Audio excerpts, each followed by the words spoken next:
To my live stream here on Twitch and lichess.org. Welcome everyone to the stream. International Master William Paschall and the replacement Pandas in the house here for Weird Wednesday Unusual Openings. That's our Wednesday theme. Getting over the hump day. Hey guys, wanna play some weird openings? That is not his normal voice. Hello. I'm just a replacement panda. Don't judge me, okay? So we're in a good mood somehow. It's not an easy world we live in. It was a dab. What are you guys talking about? So welcome Acerbate. Good to see you here for the start of the stream. We missed you yesterday. Expect you to be here, rooting everyone on from the get-go. Zen Chess is JCS. Good to see you guys. Cheer up my day. JCS, our interim moderator, as Soltigo tries to find his way back into chess, streaming after his injuries. But good to see you guys. Hopefully everything is going to work here. Is the stream running as planned? That's the question.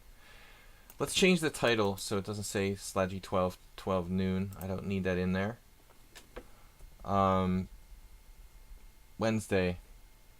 Unusual openings. Let's just call it unusual openings in blitz. Unusual openings in usual. Unusual openings in blitz and rapid on lichess.org. 8 viewers so far. Sorry for the late start, guys. Be flexible with me here. I have many responsibilities. Alright. Everything seems legit. 5 hours on the short bus? Acerbate 5 hours on the short bus yesterday? Man, that's rough, dude. To see the P, Psi, Chi, Ra twist. That's... yeah. You're not the only one. We had one of those here yesterday as well. So, I feel for you. Alright, not for me, but for other people in the building. Zen Chess, Morales. Yeah, yesterday was our Psi Chi Ra twist as well. Zen Chess, Morales, we're going to get started, guys. How you got challenged? Alright, so I'm supposed to play weird openings. I usually forget opening the stream on Wednesdays to stick to the unusual openings. When I say weird openings, for those of you who are not regulars, I don't mean like playing like the Bomb Cloud. Not totally garbage stuff. Just stuff I don't normally, open with. Here against Zen Chess, let's play knight c3. There's nothing wrong with this. It probably allows black to equalize. But as we know, Ricard Rapport, among others, has been known to play knight to c3. So knight c3, e5. And, I mean, the problem with knight c3, it leads to a lot of transpositions typically. But there are some mildly independent possibilities. Zen Chess, who likes closed games, he's like a second mule skinner. Knight c3, e5, knight f3. We'll see if we can get some kind of independent link springer, the left knight. Vienna. Now knight c6. I want to be combative whenever possible, so I'm going to play d4. We tricked Zen Chess out of playing the Najdorf.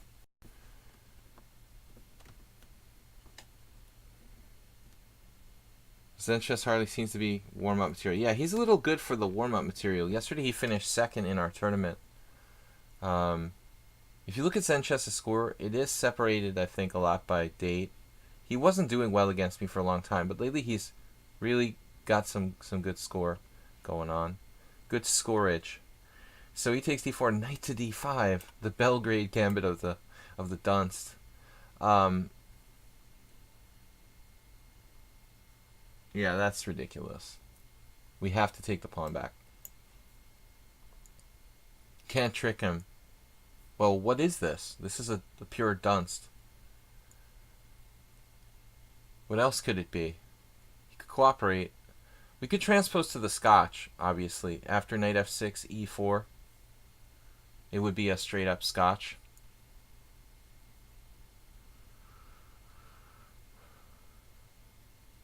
There are independent variations. Very good book, that Link Springer book. It's not new. I mean, that's been around for like 15 years. I don't know if Ubatis is here today, but he's a guy who likes to play stuff involving early knight to c3 and c6. So what is the Dunst?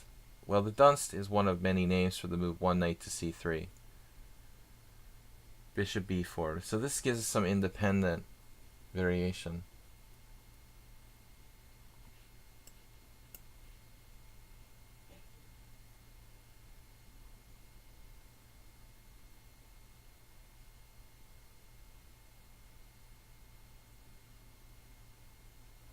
There's a line like this that Acerbate played. You remember Acerbate? It was in the Sicilian, though. It's like very similar, but instead of c5, it's e5. We'll call this the Acerbate variation of the Dutch. The Acerbate / Zen chess. I'm going to move the monitor, guys, just a micromillimeter. Oh no. Bishop takes c3 check. I love it. I love it. Yes. We have some sort of advantage now. Beautiful pawn structure. We've got the two bishops. This is a good thing. Damage to the black pawn structure. So I try to teach everybody to play sort of holistically, based on accumulation of advantages. So if you don't know what to do, take stock in your position. Talk to your pieces, like Jonathan Rowson says.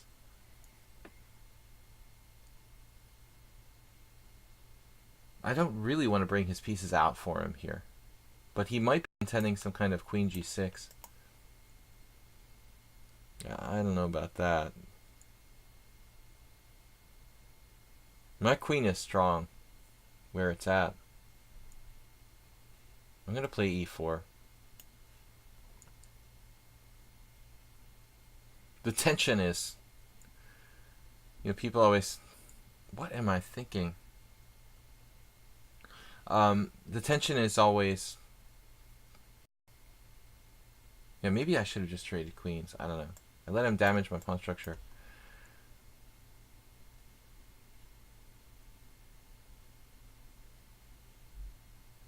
Very debatable decision by me to let him take on c3. It was like a subconscious thing. Now he played rook b8. That's fine.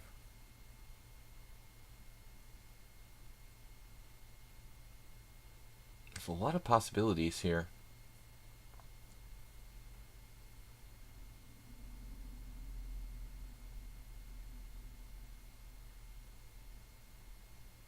Think a lot. Think about all you got. Grandmaster John Fedorovich. That's stupid. Alright, Aren't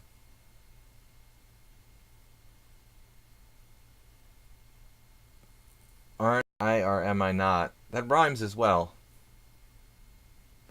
Well, I'm allowed to mess up your pawn structure in IMZO. Yeah, but I mean, here I didn't have to do that. I could have just played like bishop d2. Even trading on f6 leaves me with a slight advantage. This is sort of debatable, whether I should have done this or not.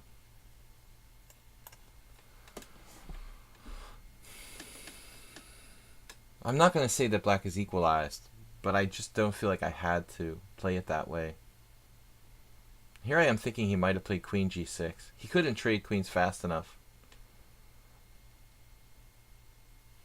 I'm not going to get in ridiculous time pressure again.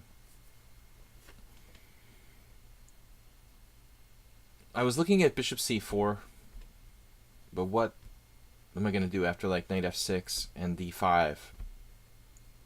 So this makes a home, you might call it a cubby hole.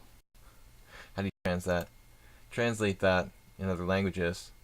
A cubby hole for the king on f2, like the pork chop opening.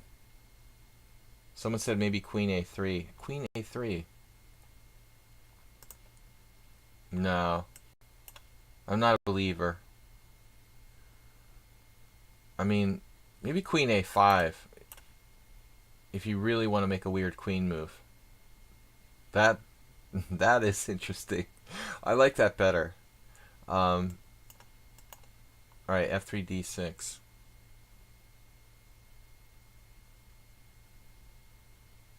Where's my intuition? Gone.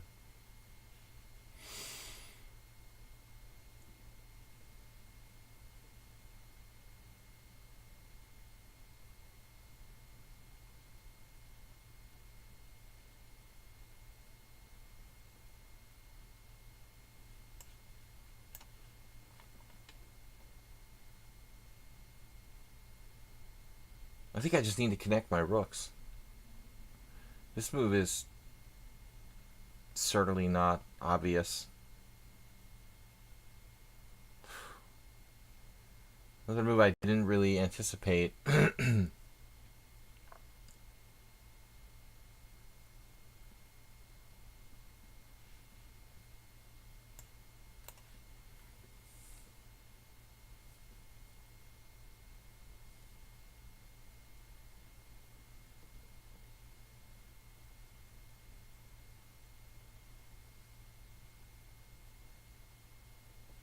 He's fast.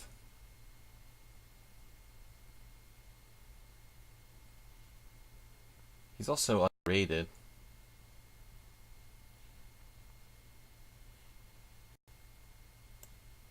Alright, come on now.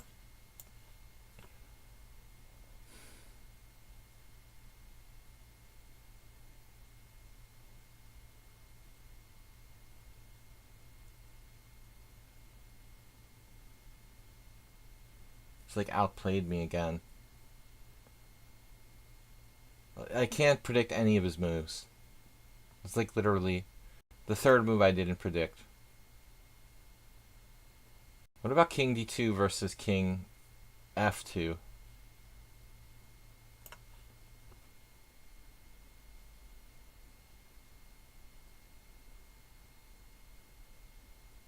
I like to stay away from the center. I don't want to protect my c2 pawn or anything. Now, I'm not happy with the way I played this game in any way, shape, or form. I didn't expect queen takes c3. That's really strange. I didn't expect bishop e6. All these obvious moves. Yesterday I had a bad day at the office.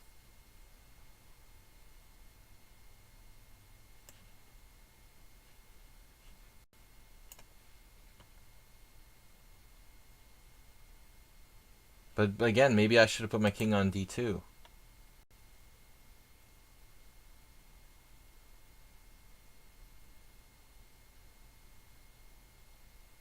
Asterbate, thank you for the donation. 1 bit. The Panda Cub. Panda Cubby hole. King f2.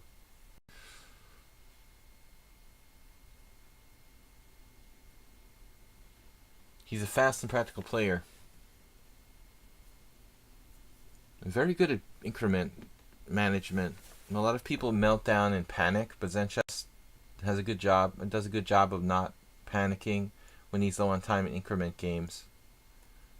Shows some experience in that respect.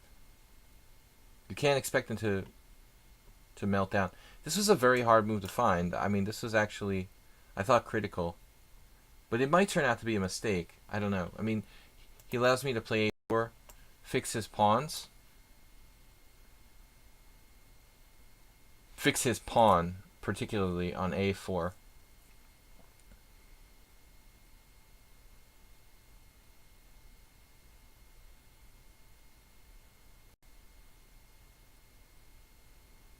What if I start like directly going after that with like bishop d2?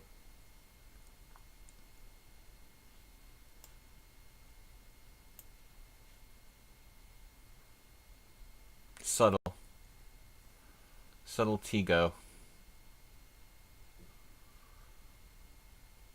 I'm kind of regretting putting my king on f2 because of the f-file, possibly. Here we go again.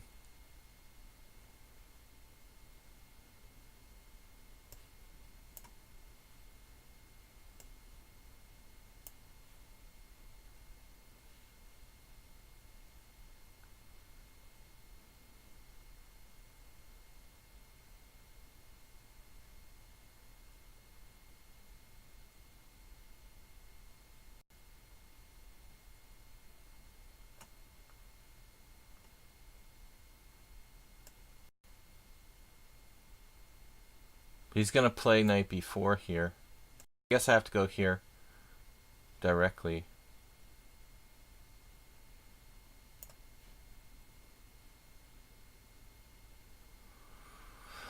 Before he has time to play knight to b4.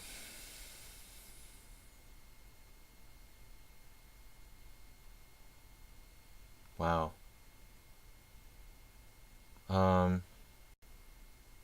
This is going to get complicated.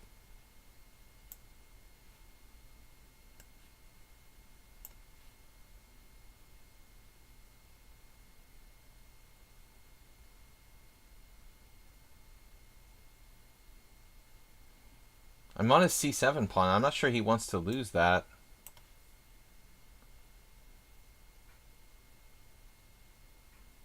But I have the outside a pawn, which is a huge asset. White may in fact be better.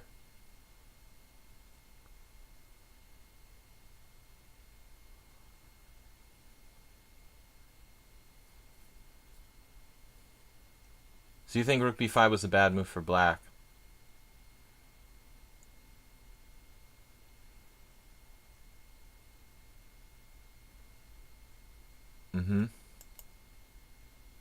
Now rook a2. Just hang on to my stuff.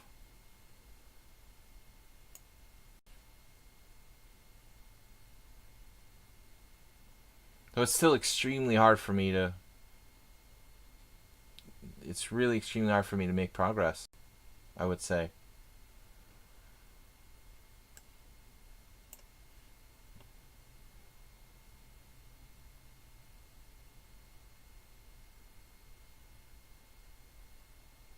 So if I play a5, a6, the pawn will fall. a5, rook a7, a6. You know, this is going to have to be played in a different way. We have to use our kingside majority here.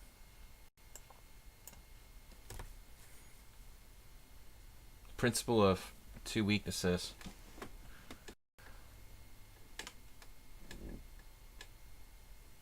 We need more than one pass pawn.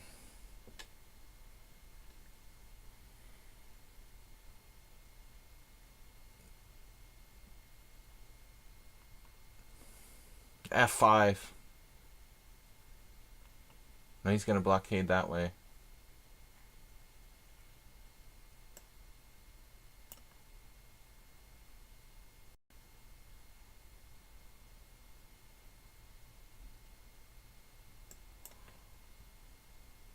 Wow.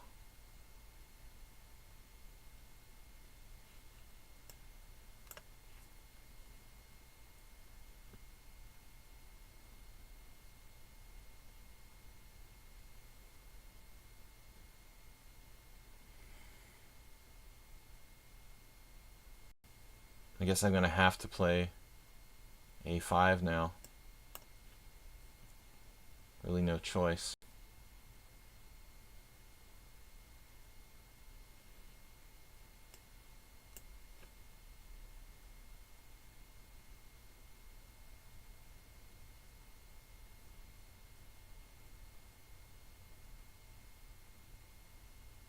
Wow, I did not expect that. I think this is just winning for me.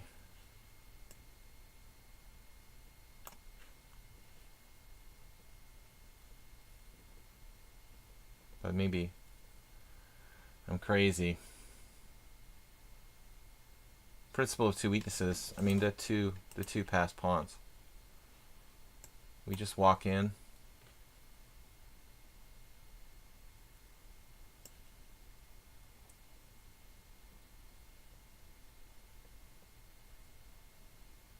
Wow.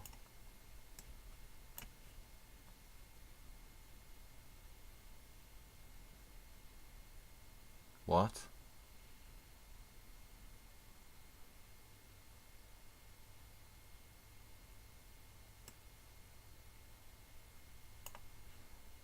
Does that really hold?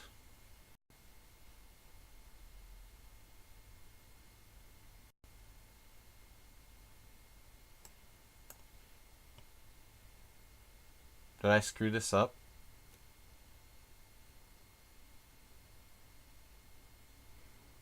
Probably I didn't play the best move there. It is a funny Zugzwang.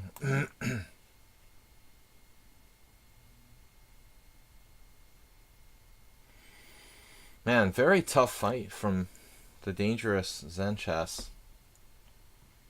Where did the game get lost? Okay, Morales, save a dog. Long time no see. And we are going to take the subscribers first, guys. So Morales, clearly a subscriber. Very elegant finale. Well, that wasn't an easy warm-up game. And now I've got... Was king takes h5? I was scared of something. I was scared of losing my f-pawn, but probably I was winning. I thought somehow he could take on f5 and get his king back to stop the other pass pawn. Maybe I could have taken, I'm not sure. Alright, the Dunst pulls it out. The Linkspringer. So, knight f3.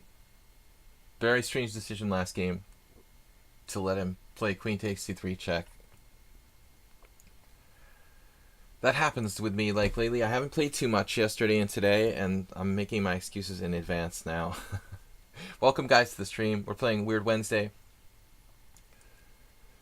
Unusual openings.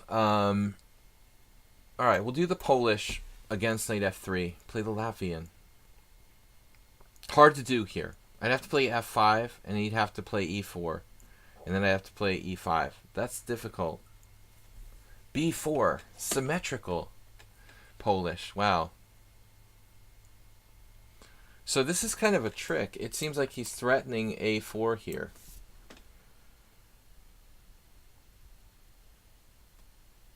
I could play e6, attacking the pawn, and then still a4. Would be interesting. So it looks like I almost have to play a5 myself before it's too late. That's weird, but true. Weird, but true. Can we find any games in the opening Explorer here? So Crichton, yeah, I do play the Latvian for fun. I was actually talking about that with someone today who faced the Latvian. One of my students who faced the Latvian for the first time in a tournament. It's very unpleasant to not know what to do. And said person played d3. My student, to remain unnamed, played d3 against the Latvian. Not a good idea. Too passive. Who shall remain nameless. Alright, so e3. Yes. Alright, fine. It's simply a trade. Now we keep... Make sure we keep this protected, obviously.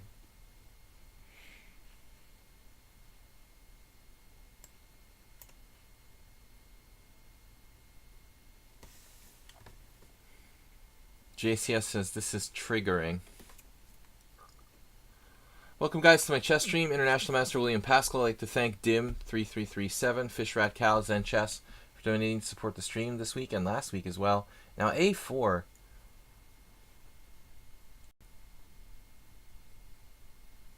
One thing that I do like to talk about is the psychology of playing different kinds of opponents. I mean, when you're playing someone who's low rated, you generally, like this, you generally want to keep the game complicated. But I mean, do I want to allow my opponent to have a passed pawn on the A file? If I take on a3, it really sucks a lot of the life out of the game. It would become completely symmetrical, in other words. On the other hand, a passed pawn is a passed pawn, so this is kind of a tough decision for me. I'm gonna let it ride. Literally. Let it ride. We've got a6, good control of a6, so it's going to be hard for him to get it through, you know, that far. It's not a protected pass pawn, it's an Solani. If I take on a3 en passant, I'm really simplifying the game. Welcome guys to the stream. We have 41 viewers, it's excellent. We just started, a little bit late here. I'm streaming till 2:30. ET, phone home.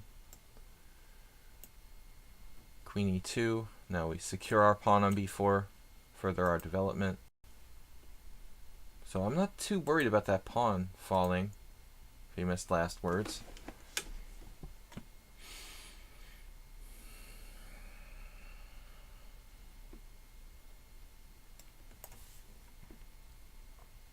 So what does that mean, JCS?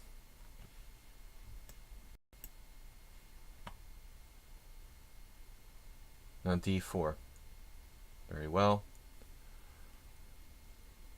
If I play d6, obviously we have problems with the protection of our pawn in the long run, possibly. So what to do here? d5, c5, d6. What are our options? Knight c6. It's weird. Weird but true. Knight c6 with the idea of knight a5. Well, one thing I don't want him to overrun me in the center with like e4 at all.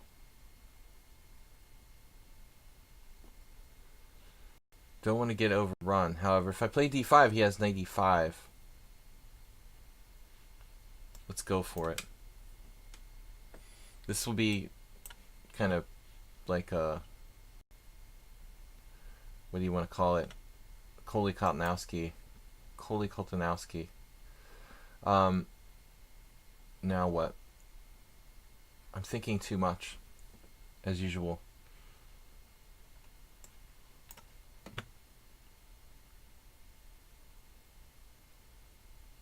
A lot of tension. Now this move I didn't really think would be good for him. He's going to risk it anyway. In the name of space. Yeah, it's very like Kolikotanowski.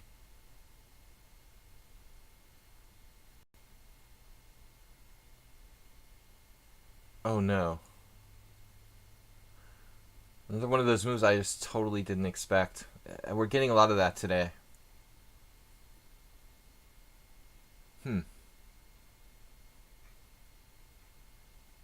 You'd think he'd want to liven up my bishop on b7.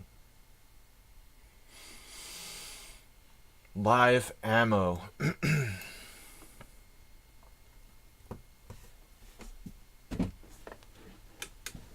Queen problem? Doesn't care. Could yet have queen problems.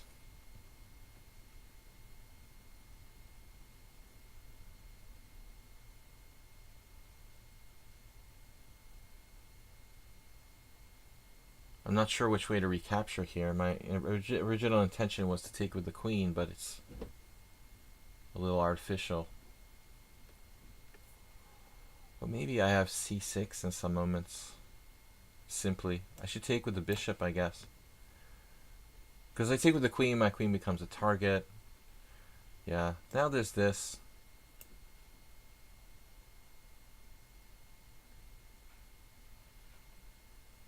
Some a-pawn loving here.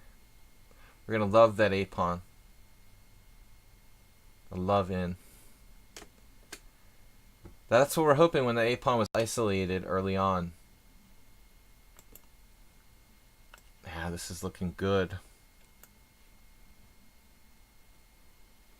Snuggling that pawn.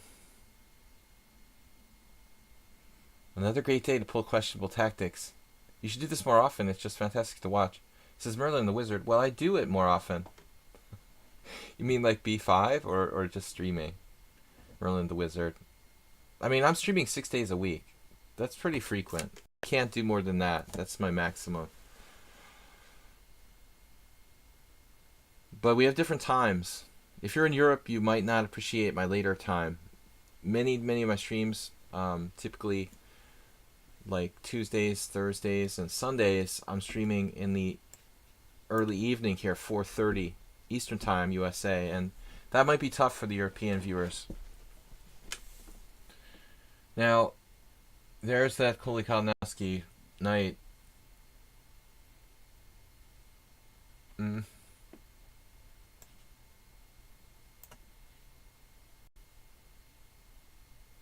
mean the crazy stuff? Okay.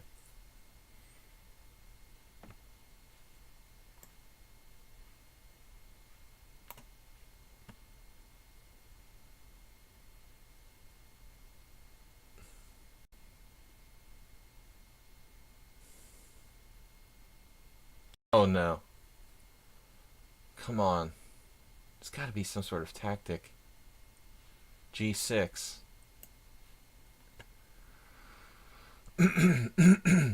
Dreadfully weakening my king. Yeah, he just... MTV unplugged.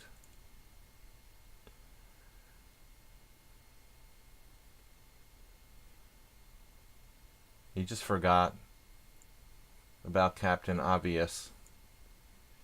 Alright. Rematch. Next time. No rematches. Well, Baleful is here. We haven't seen Baleful in a long time. Guys, please support the stream if you can afford it. Wasn't really a cheapo. Please support the stream if you can afford it, and donate. You can donate via PayPal too. Last week, Juicebox Wizard did that. I really appreciate it. So we're out of subscribers for some reason today. Not a high proportion of subscribers. We're going to take these other challenges. Wow, so we do have another subscriber. Okay, Anonymous was away for some time. We'll take his challenge next. I didn't realize he was still a subscriber. Alright. So we playing unusual openings today. The different stuff. Let's play e4 and try to get something more traditional. Within the more traditional openings, something unusual. Okay, b4.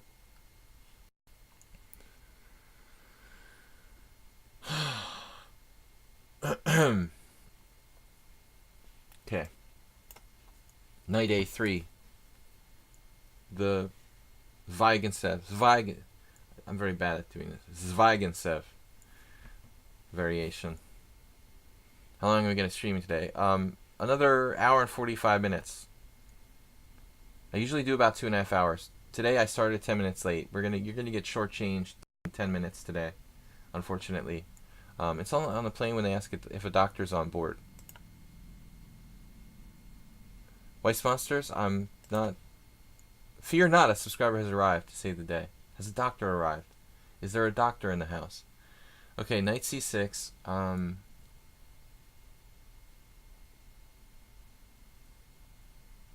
Right.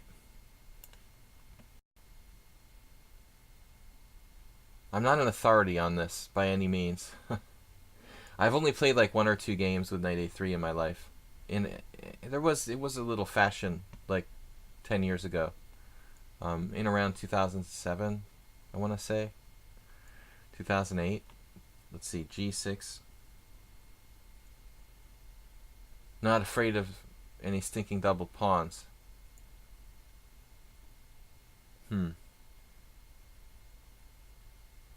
Principled. Why should you be afraid of double pawns?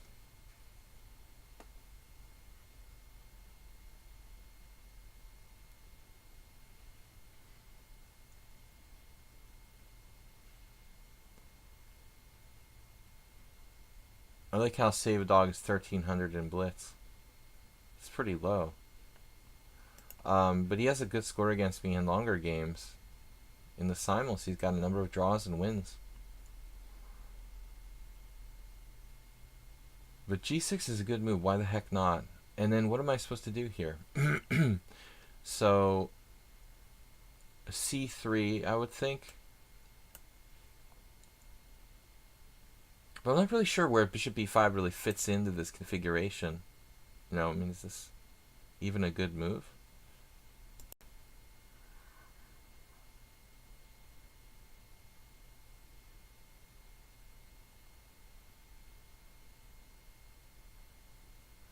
You tend to ramble incomprehensibly. You sound like me, like in this moment. Playing the white side of this opening makes me ramble. That's the fun part of playing these experimental openings, though. We get some unique positions. So, but I don't see how playing for the doubled pawns is a great thing here with the structure that I've got set up.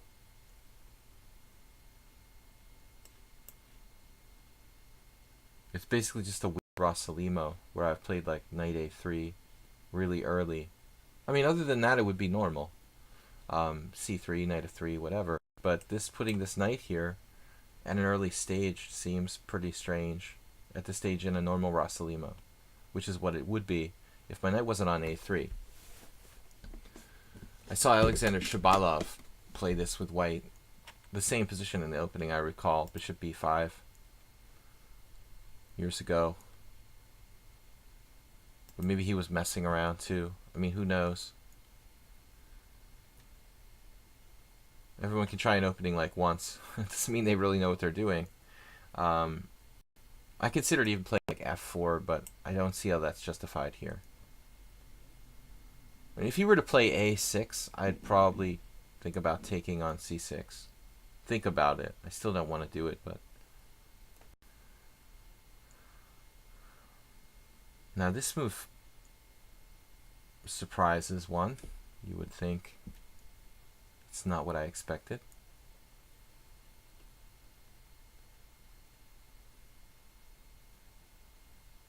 I could play d4. But again, my knight on c3 just doesn't seem to be on the same page with the rest of the position. Excuse me, a3. Freudian. Bishop takes e6 and then e5 is interesting.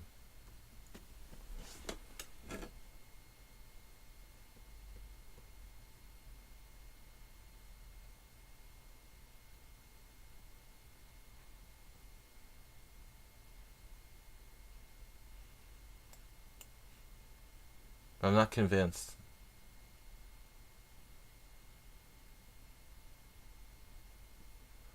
Carlsen played the knight a3. He played with Georgi Djurgadish.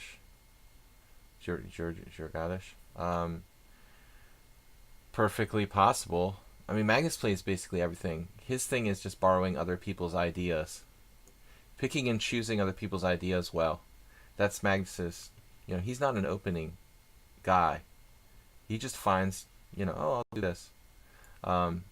Castles, right. So I take and play e5. Or not. I don't have to play e5.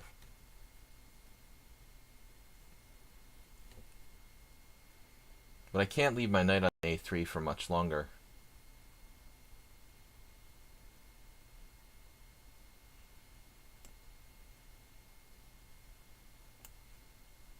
Maybe I should do it.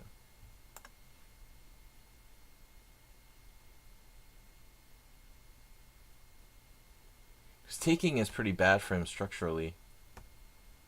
Not to say it's not playable. It's not optimal. My position has its defects too. I have a lot of weaknesses on the white squares. You can see this diagonal, these squares here. You know, all a product of trading my white square bishop off. But honestly, I was concerned if I play too slowly here, you know, with h3, maybe plays like e5. Though I could have played d4 and answered that. h3 might have been a better move. Wow, knight d7.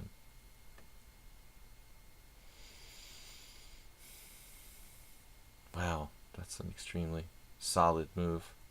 Now knight c4. And then if d5, my knight doesn't have a good place to go. That's really irritating.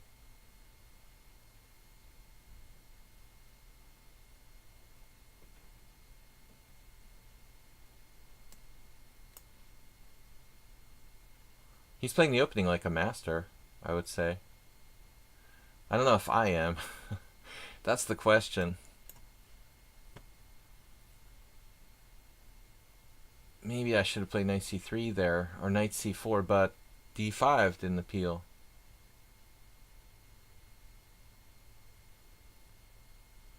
I'm stuck with my knight on a3. Pretty long time. And I mean, I can't believe this guy. How could he possibly be 1300 in blitz? After 983 games. How can you have a 500 difference between your rapid rating and your blitz rating? That doesn't make any sense. Unless you're playing blitz with a touchpad. That would be the only way. Literally. He must play blitz with a touchpad on a mobile phone or something. And make a lot of mouse slips or something. He plays really, really well in my simuls, typically. Very tough games. My knight here is still marooned on a3.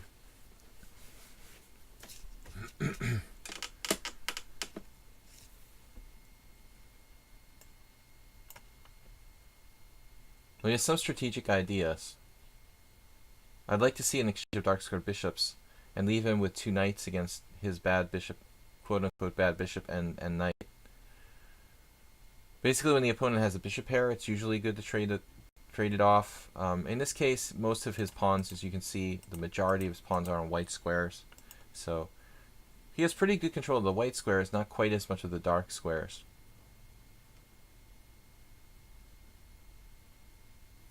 Some people are much better at slow thinking, or worse at fast thinking, is the other way of putting it. Alright, so the bishop is coming to a theater near you, supposedly.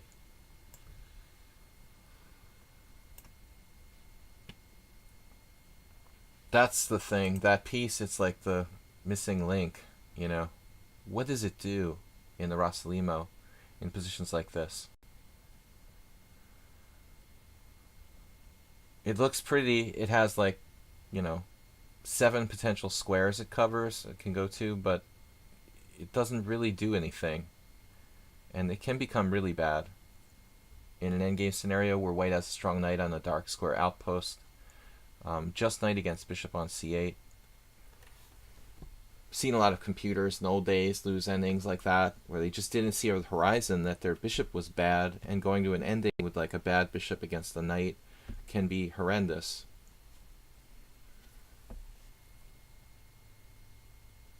Infinite Flash Chess, welcome to the stream. Thanks for being a subscriber. So, I didn't expect a knight recapture there. It puts his knight on a bad square, but reopens his bishop's diagonal. Should I grab the open file?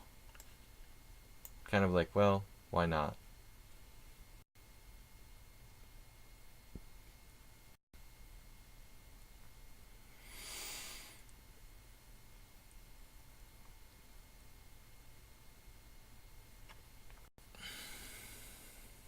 Yeah, if knight takes, I have queen h6 and then knight g5, which look kind of awkward for black.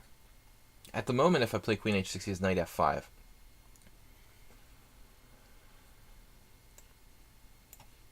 We're starting to pick up some steam, but we also had that sorry knight on a3.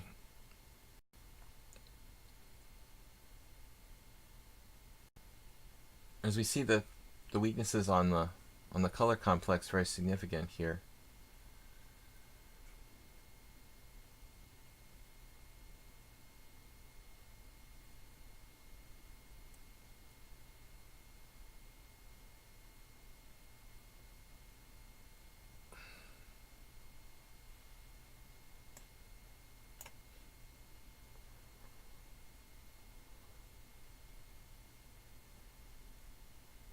This is a little bit of a risky move by me. Probably not the best idea. Just trying to kill his knight on g7 in tactical modus. A very good and logical response.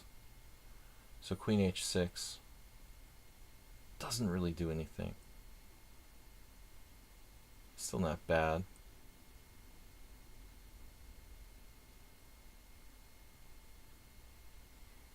Yeah, this was a really, really risky idea.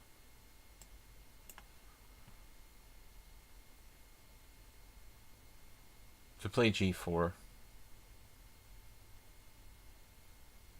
Punish me with h5 now.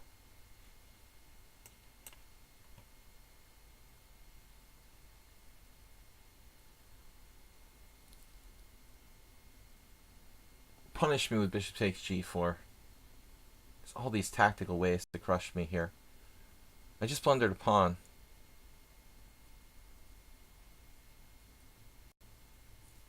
I missed maybe queen h6, f6 though. Wait, but who missed what? Nobody missed it. I mean, it's his only defense. No, I didn't miss it. You know, maybe I should have just not played g4 at all and just bailed on any concept of trying to attack him directly. Just played purely strategic chess. I think that's the real answer. Wow, this is a strong move. So he's pretty good, dude. I mean, this guy is kind of scary.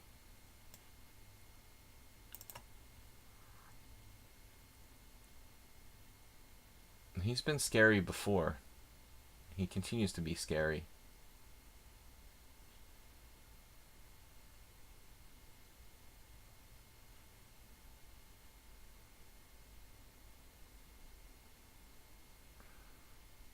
I don't want to see any bishop takes g4. See how strong he is tactically. g5. Maybe good. He's gonna just lose on time in a tense position. No.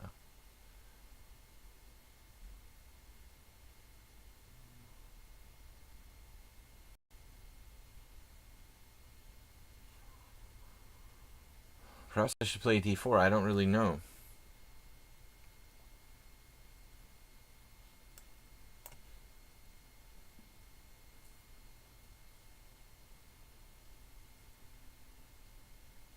Yeah, he just knows the best move. These moves are just coming instantly. The best move.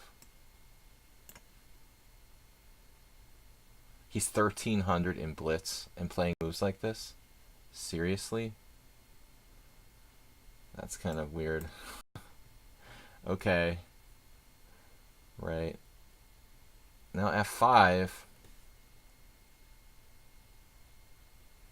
Man, this is getting kind of scary.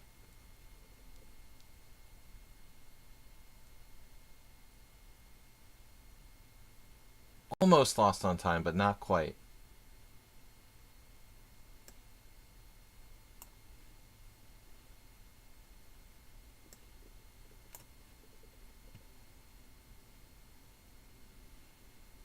Finally succumbed to a tactic.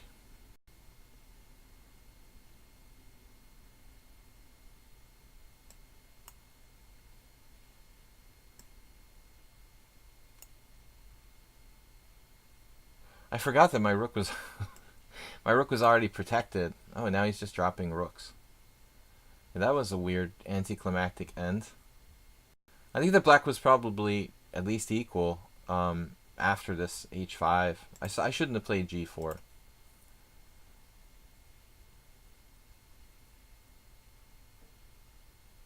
He's like, as I said, exactly what I said, at least equal after h5. g4 was just too risky. Black played very well, and just suddenly he just crumbled. Alright. Baleful's up. He's a subscriber. Morwa is here. Not sure if Morwa is currently a subscriber. Percy Hepworth is, I believe. Okay, Baleful. You're up next, man. Good to see you back. So, unusual openings. What are we supposed to do? Against the English, it's not easy to play something unusual. What are you supposed to do when you get the English? I don't play the Dutch. Let's just play the Dutch. You can transpose to a Dutch. Those c4 players typically don't usually play d4. The slow thinkers, Nefedov, myself.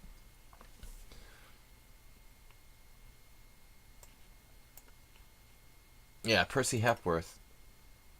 We know you're a sub. I was asking about Morwa.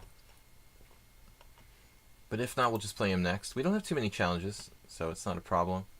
Percy Hepworth and Weiss Monsters. Weiss Monsters, Percy Hepworth, Morwa. Alright, so he refuses to play d4. It is not really a Dutch until he plays d4. Language barrier. What's that, Acerbate? Psychologist. D3.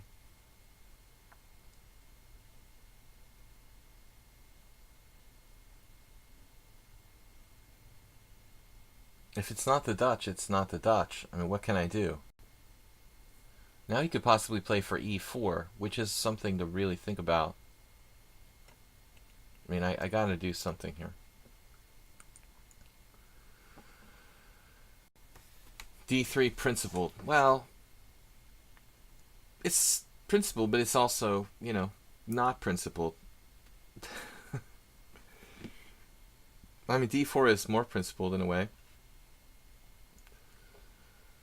But it's more principled than H3, I agree. So G3, we're basically playing one of, ironically, Antonio's favorite openings. I probably shouldn't even play bishop b4 here. Alright, whatever. It's okay.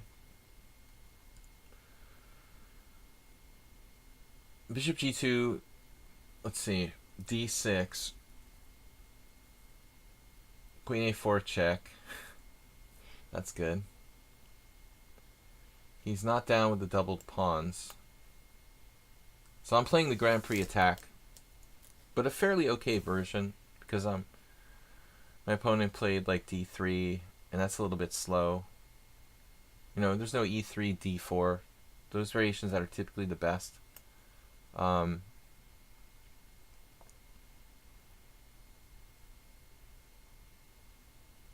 Dutch.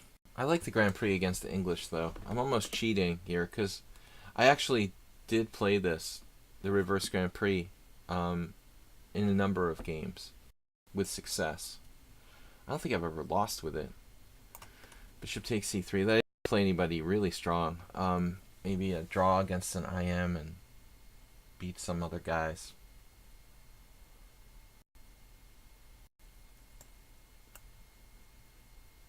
Eddie Deering. I guess he's an IM too. Draw with him. Draw with Robert Torma. So this c5 is just craziness, huh? I haven't played Anonymous Baleful in a while, and wow. So he's gonna do like Irish Pawn City. D takes C, Bishop takes C6, B C6. Try to play that. Speaking of principled, alright, let's do it, man. Okay, bring it on. You're gonna take on E5. Oh no. I missed it. Wow. I didn't see it. I'm so stupid. Of course he's gonna take on E5. I'm thinking he was gonna play something else here. That's silly. Alright, well, it's gonna be interesting. He played this move. I guess that's what I thought he was gonna play. It's also not bad. If I can fix my pawns, is that a good thing? Not really. Great.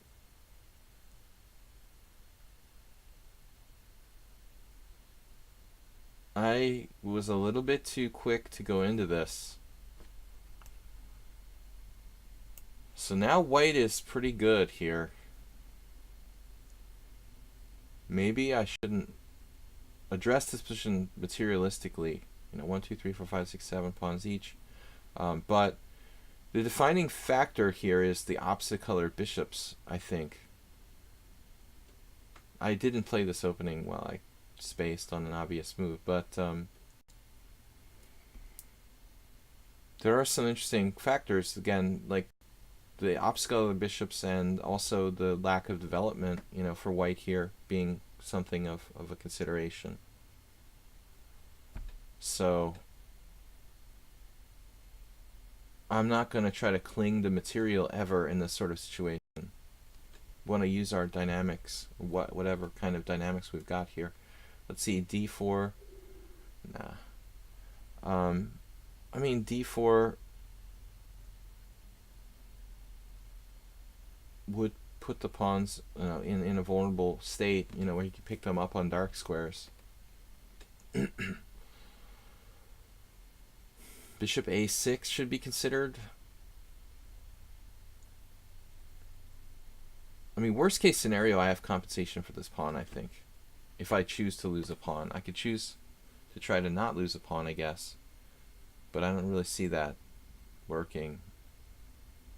Yeah, I mean, he can even like take on f6, and you know, that's pretty annoying.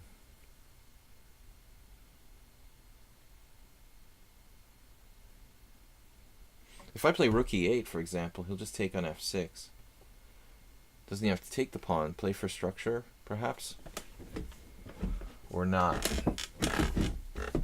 I would take on f6, and then play like knight h3, knight f4.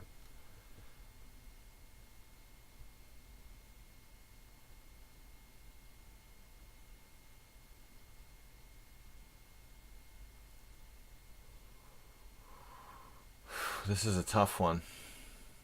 I have to be very careful not to be worse here.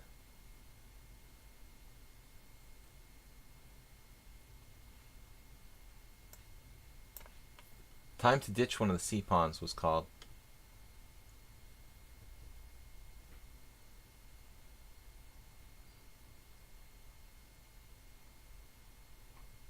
I mean, I guess I have a threat of sorts.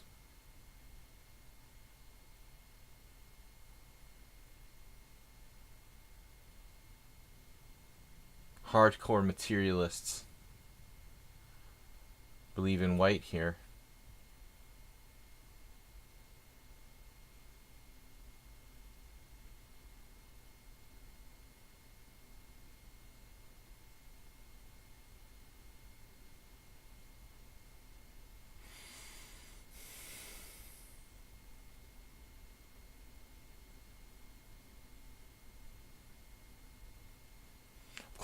It's quiet confidence you hear. The quiet confidence of a player with great development.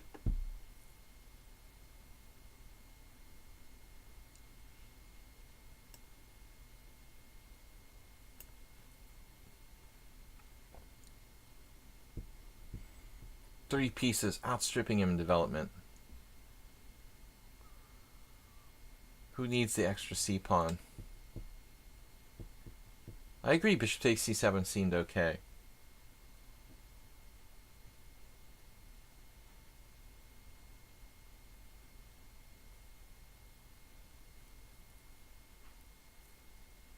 It's hard to imagine I don't have pretty good compensation. Yes. Stop finding good moves. King d2 is like double exclamation point. Not an automatic move for a beginner. This isn't that bad for white at all. You mean black? But it's not that good. That's the problem.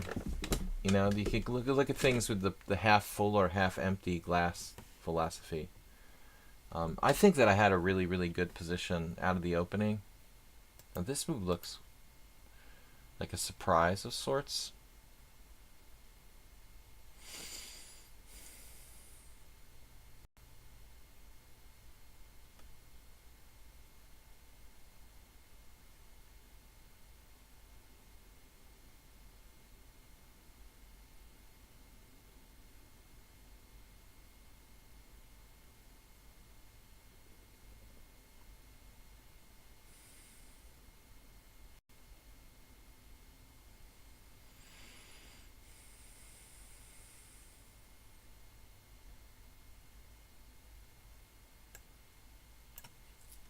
I'm getting into time pressure now.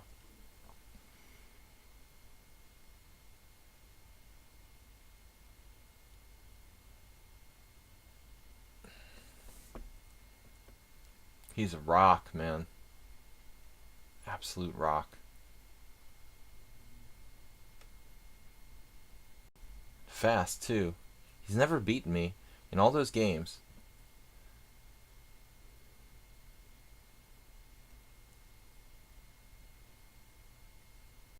Wait.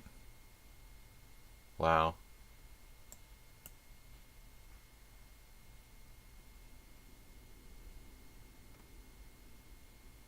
So I have rook c2 check.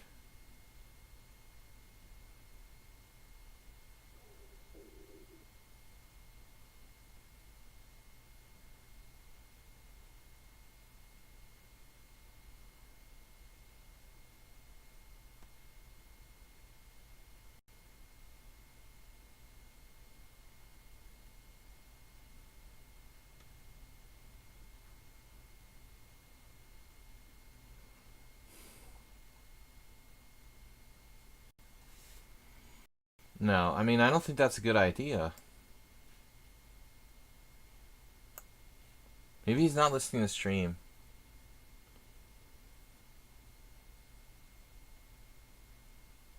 It's kind of a risky move to give up such an important piece.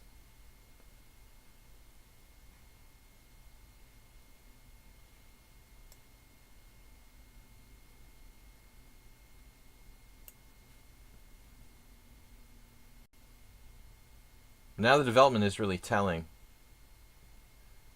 He might even be lost.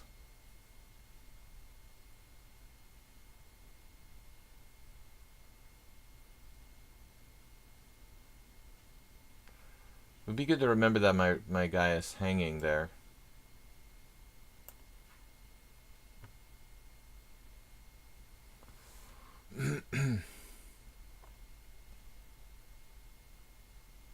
Mistake. But we're out of the woods.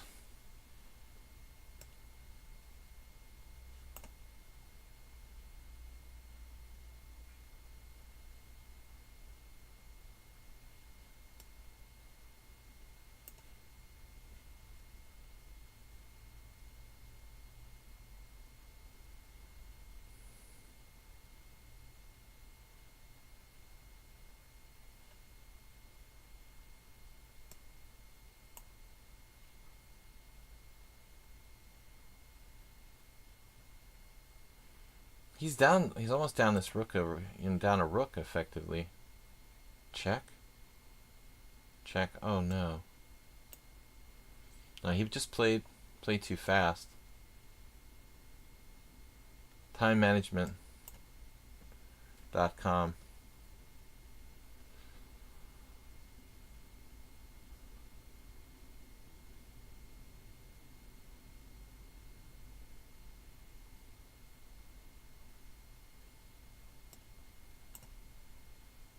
An all-you-can-eat buffet. It's mate. Oh no. So that was a disaster, but he didn't have to take on f6. I mean, if we go back to bishop takes f6, I mean, this is reasonable game until c takes d3, and I think that white might even be better here.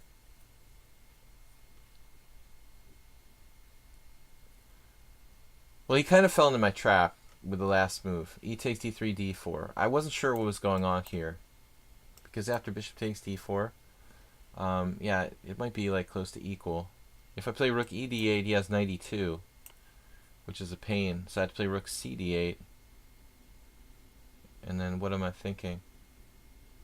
Rook c d8, knight f3, bishop b7, bishop takes f6, g f6. He gets to lose an exchange there. So it's tricky game. But I think he was doing fine earlier. Yeah, that was the plan, to play d4. I think he realized it midstream, literally, and but he had lots of options prior to that as well. I'm gonna play these guys, Weiss Monsters, Merlin the Wizard. Were you challenging me earlier, and you got disconnected or something, or you just started re-challenging me? Weiss Monsters and Morwa, Percy Hepworth.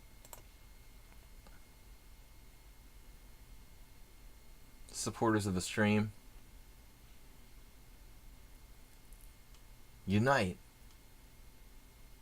Oh, I'm not gonna. Well, I would like to go into it Infinite Flash, but we're a little short of time because I started 10 minutes late today.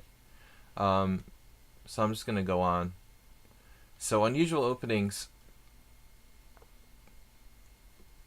Yeah, let's do something weird. I mean, I will occasionally play knight h3 or knight h6 on move 1.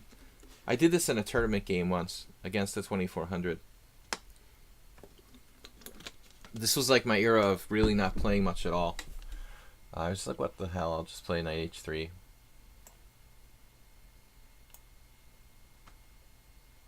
Against Horvath Scholt, who's a 2400 IM strength FIDE master. I managed to like get a lost position and save the game somehow. This is not really sound, but I do it for fun. Do it for fun. That's what I say.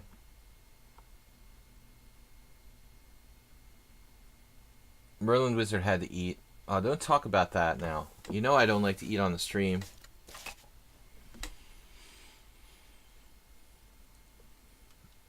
I'm gonna have to eat after stream.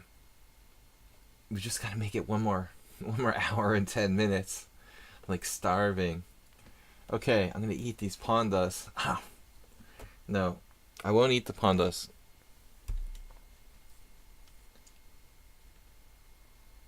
This is a very strange and somewhat unsound concept, what I'm doing here. A modified, you might say a modified Scandinavian with colors reversed. But it's good for your creativity to come up with your own ideas. This is the whole idea. I play knight h6 with black. We carve out a good square for our knight on f4. It's the ultimate outpost. See, g5 I think is a big mistake. I could be wrong. Maybe objectively g5 is some brilliancy, but it looks very, very weakening. And it feels like you're maybe not a big mistake. All right, the computer would probably agree with material, well, not materialism, but whatever you want to call this. Almost like materialism. He's going to an extreme to force my knight to move. Okay, so knight h5.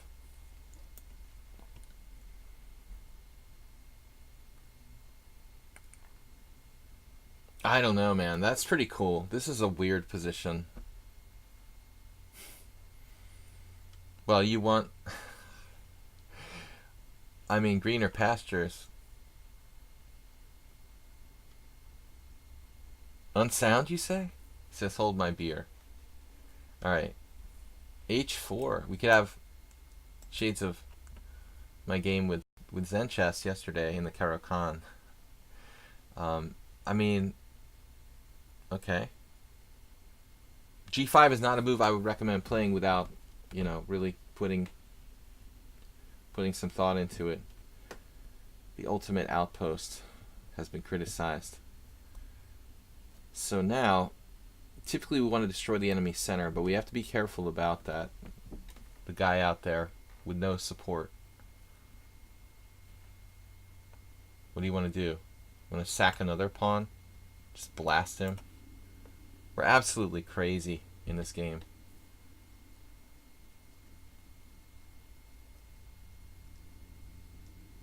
Wow, it is Zen chess.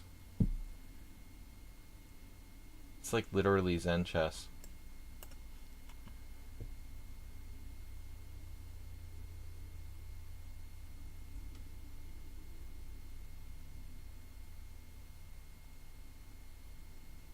It'd be funny if I lost my queen. Lost my knight to a lateral check on h5. Principled play by black.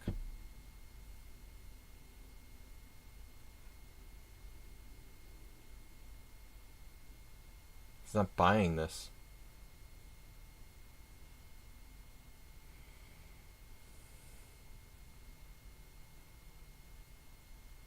He's not buying it at all. Wow.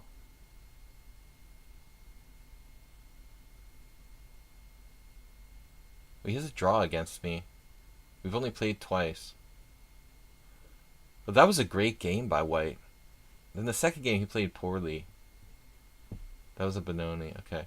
So it's hard to evaluate how strong he is. He did play one extremely strong game against me.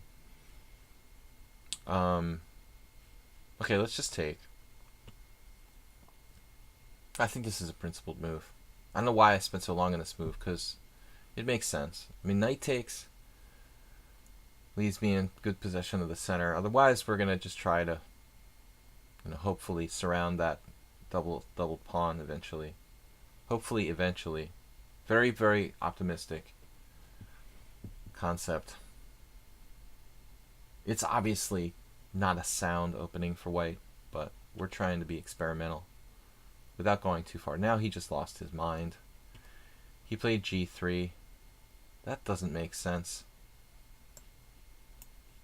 I'm just going to take it.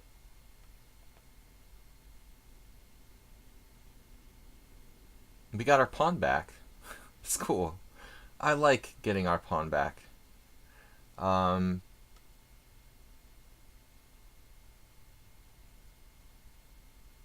Might need to play e3 at some point, quickly. But there's no rush yet.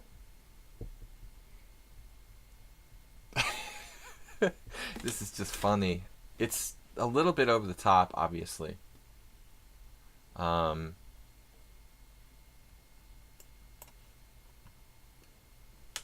looking for the d5 square.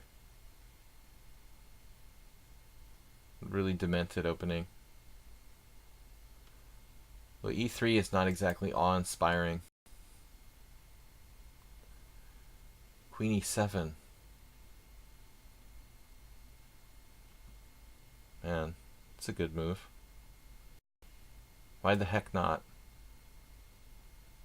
Now he's gonna play d5 next. It's amazing. He's just leaving it there. Wow, dude. I talked about the d5 square. Maybe I should be consistent.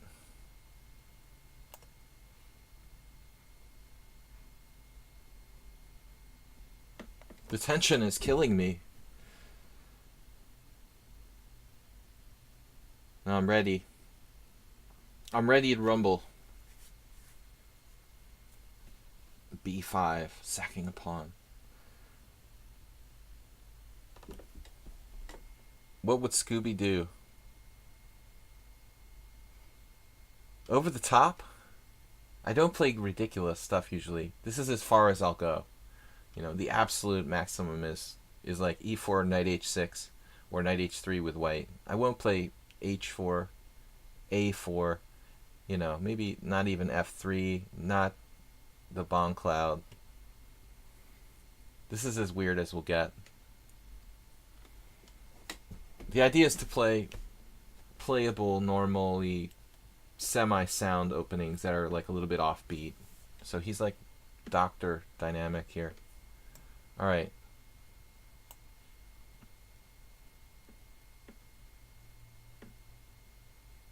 Oh, I missed. It was a mouse click error. Mouse slip. I just meant to castle. Can't believe it. Take back. I want to take back. If this doesn't work out, I'm going to say I tried to castle and I wanted to take back.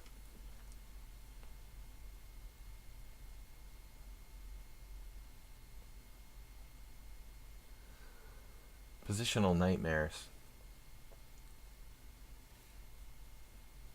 Well, I'm hoping that this square is, you know, the reason why I played knight h3 and knight f4 in the opening, basically, was to get control of the d5 square.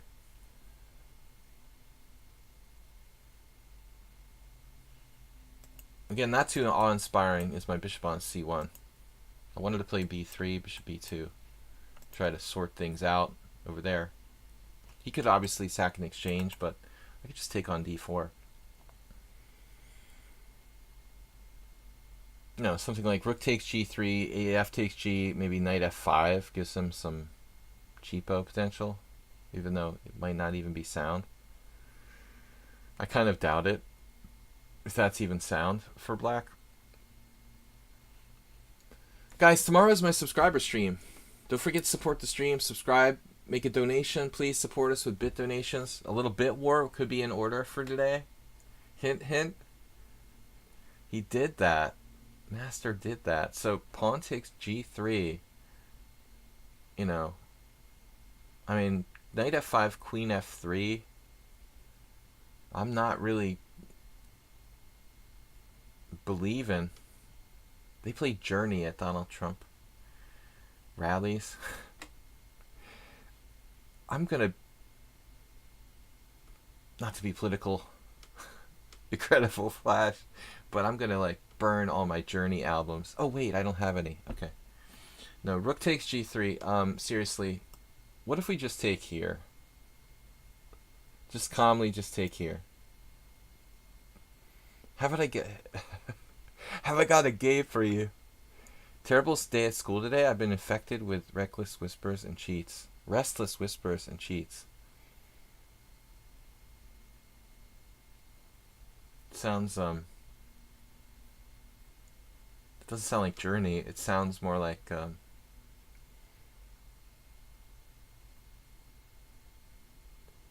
Careless Whispers. Wait, Who is that? Dr. Zwischenzug is in the house. Alright, we basically won a rook. Music jokes.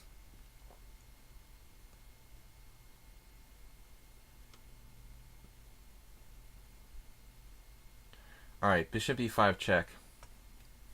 Just the journey popped in my head because somebody said something. What was it?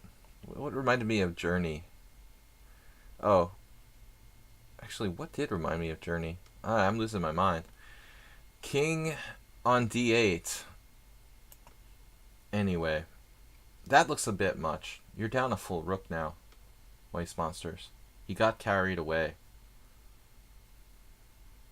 Percy Hepworth. Careless Whispers.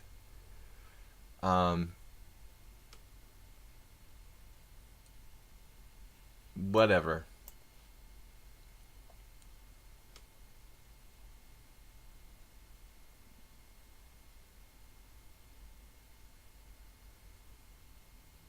All because of Ligeti Rock? Ligeti. Ligeti is Hungarian. Liget is like a park. It means park. Bishop e2. Bishop g5. Trading more pieces off, which is a good thing when you're up a rook. So Weiss Monster's never really found his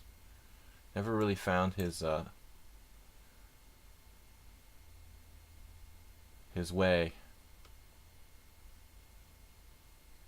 against knight h3. It was a really nice start, though. I mean, g5 probably is like critical, actually, to be perfectly honest.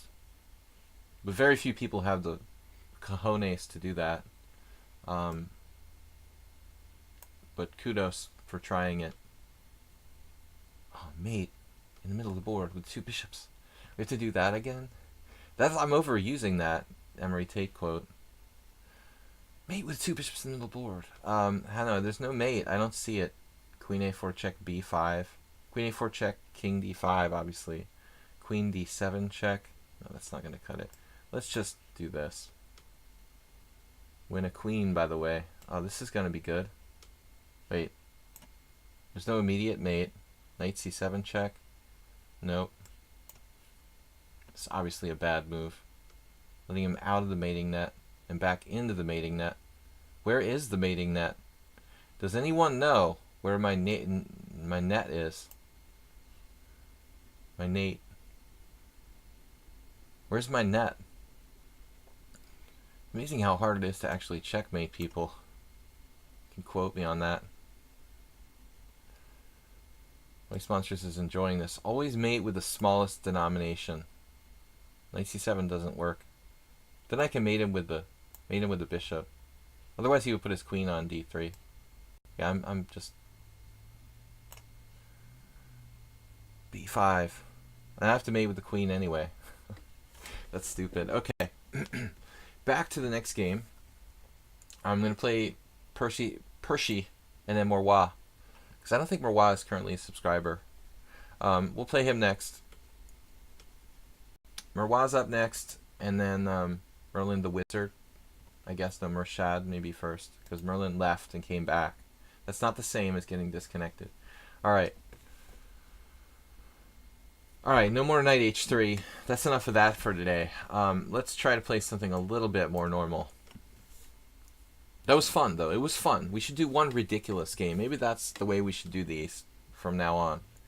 One ridiculous game every Weird Wednesday. The rest of the games kind of like, you know, just offbeat or different variations I don't typically play. But just for fun, we should play one absurd opening every time. Alright, so the French is hard. I'm going to play Queen e2. You know, this is kind of a almost standard move, but only with the cognoscenti. Only the cognoscenti know about this. So, the Illuminati. Knight c6, a rare move. That may well be viable.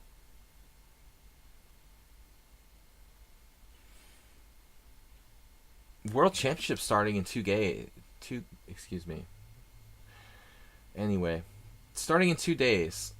Queen e2, knight c6. Good thing Bob's not here. Hold me responsible for every mispronunciation. Knight f3. Now it's possible to play e5. I think that's actually a line. You can also play e5 if you want to right away. I don't think it looks good for Fabiano. But then again, you know, on paper, I mean, Karyakin shouldn't have had a chance, you know. And he almost won the match. Would have been like one of the biggest surprise world champions of all time. He should have basically won that match. He had it won and let it go. Bishop e7. I can play d4. But do I want to play d4?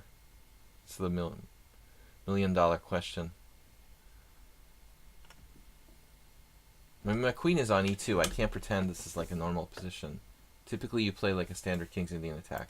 Yeah, let's just do it. You're confident Stockfish will evaluate all my moves as blunders.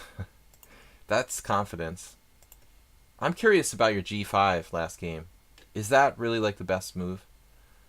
Just trying to take out my knight on f4? Man, that took some guts. Very few people will have the guts to do that. And typically, you know, that it's too difficult to play precisely. For a computer, it's easy to play a move like g5 and then play perfectly tactically after that. But for a human, it may be the best move, but it's better not to play it because it puts you in a position where it's so high maintenance that you can't afford to make any kind of mistakes because you weaken your position with g5.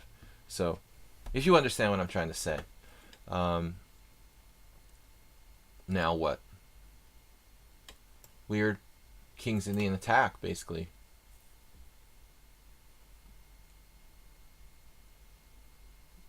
I felt that d3 was more passive. You could play it.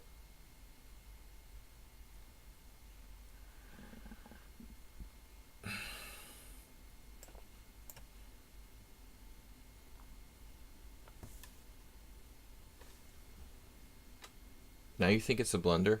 Huh. Now I'm curious to look it up myself.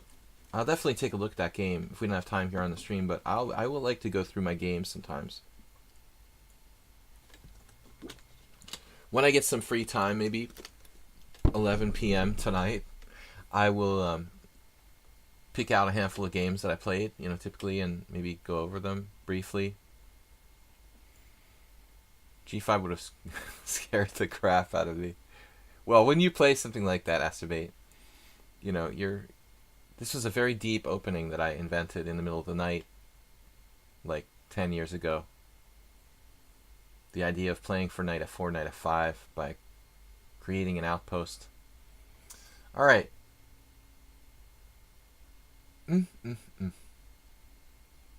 It's all about f6 at the end of the day. He's putting everything all in on the idea of playing f6 here. Or g5. g5 again? Well, that would be better without castles, right? I think so.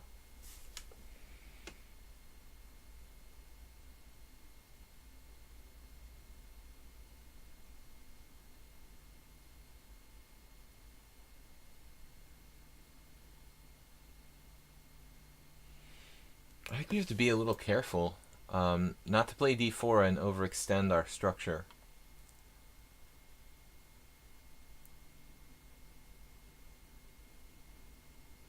Never play f6. It's like Apocalypse Now. Never get out of the boat. Never get out of the boat. It's a very simple rule.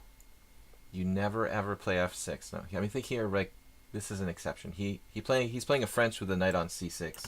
When you play these kind of Frenches, you can't do anything but play f6. Basically. He got out of the boat.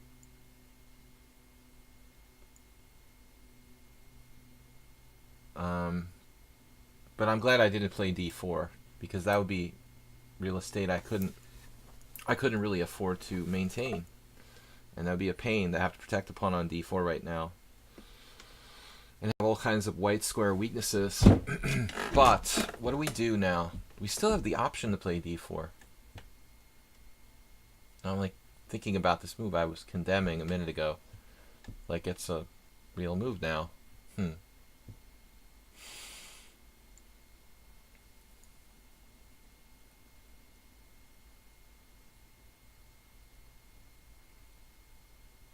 Well, I'm in trouble on time, so you probably want to reduce the amount of risks you're taking. When you have 1 minute to 3 minutes, I'm not going to play d4.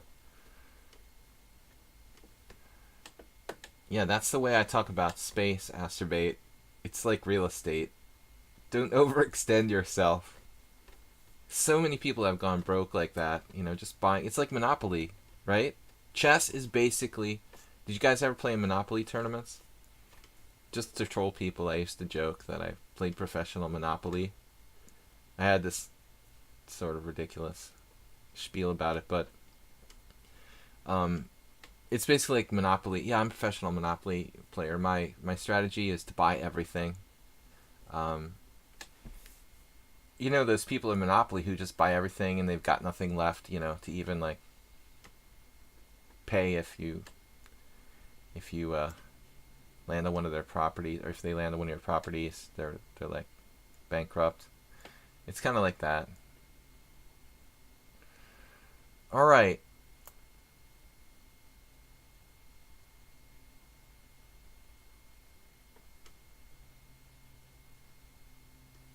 Focusing on the e5.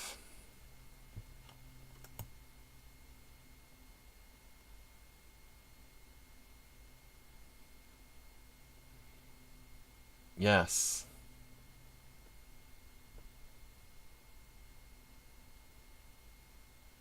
The theme again cropping up.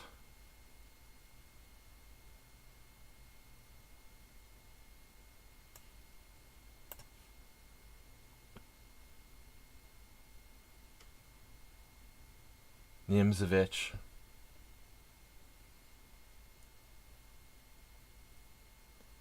G5. Weiss monsters. Undermine the e5 square. This is a very important idea in the French. And very appropriate. It's very appropriate in this position.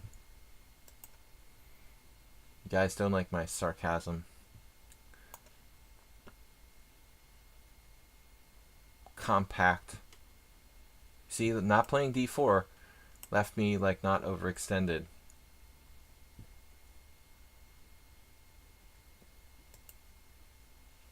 I'm seriously considering a career in Monopoly.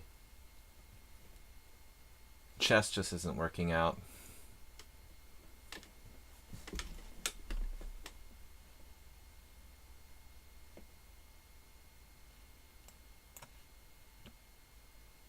The Dutch.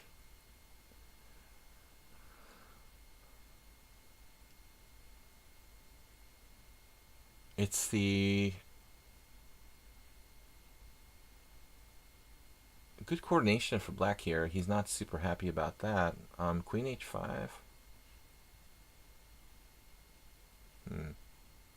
Alright, well.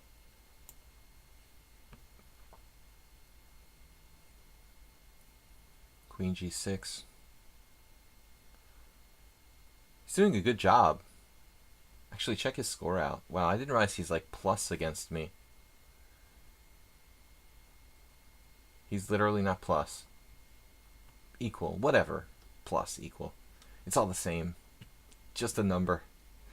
I'm just full of funny jokes today. I hope this works. We're keeping the tension here. Pretty extreme. Extreme tension keeping. Play c6, come on. Secure your center, man. That was an insanely good move. Queen d7. Preventing knight to b5. Advanced chess strategy. Wow, is all I can say, man. Queen d7.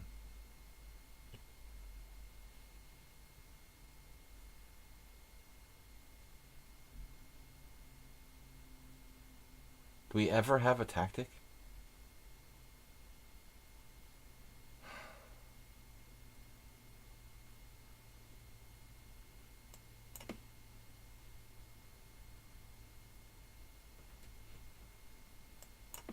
Alright, I can't take it anymore.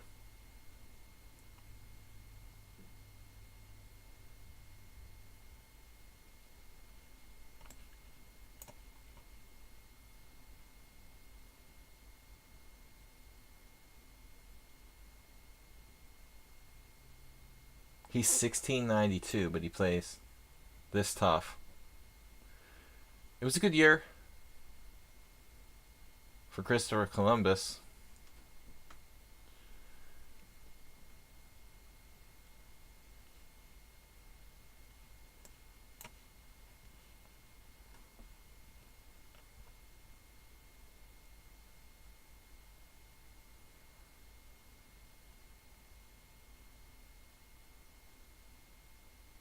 Oh, yeah.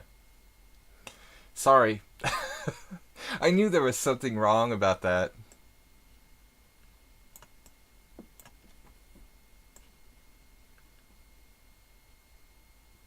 He resigned here. Wow. Can get some play for the queen.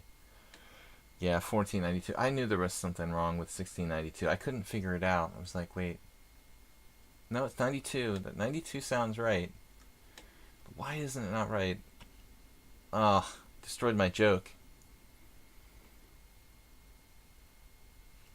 Alright, we're having some fun today. I've got the stream going until 2:30. I've got to leave at 2:30, guys. So we have 45 minutes left. I'm going to play more WoW. And then, I guess Merlin and Bird. You know, we're going to play who we can play. That's it. So, unusual openings.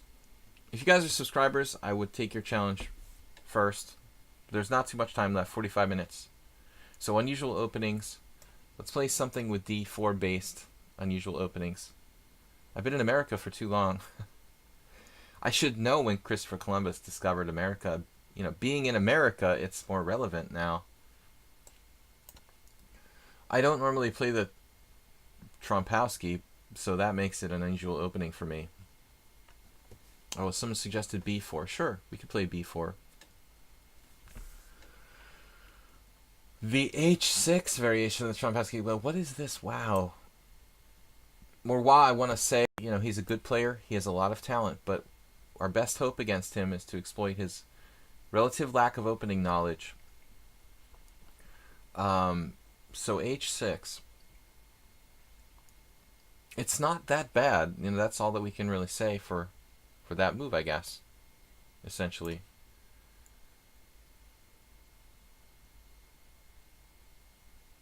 I mean, it's a normal system to play d5 and bishop takes f6, e takes f. Here he just simply has the extra move h6 thrown in, which should weaken his king side slightly and make him a little bit further behind in development.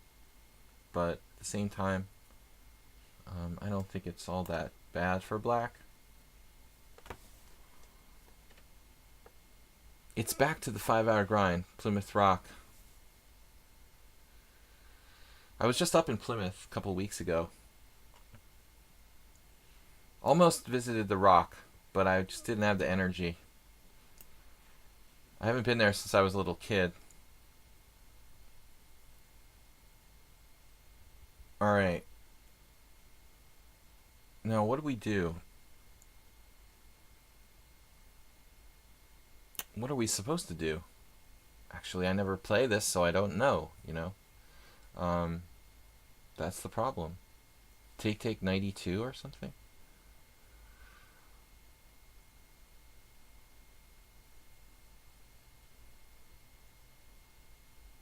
I mean, with his move h6, you know, seems like he should be paying a price of some sort. Alright. Let's make him pay. This feels weird to put the queen on b3. It's not the greatest square in the world.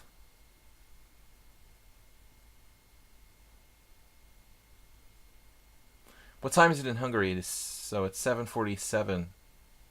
But I'm in the United States. In Massachusetts.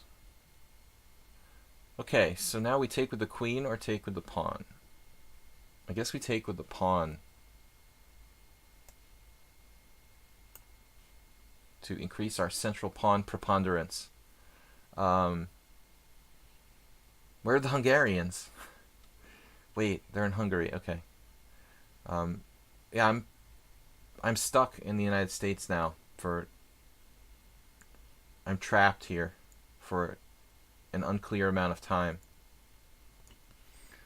No, I didn't come back for the midterms. I just kind of planned it that way incidentally.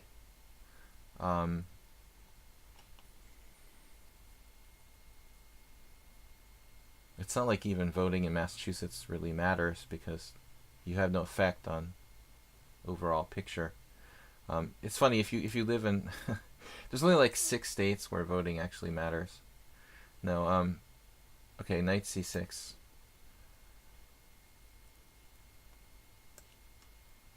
Oh yeah, it's a little cynical to say that there are elections that matter, but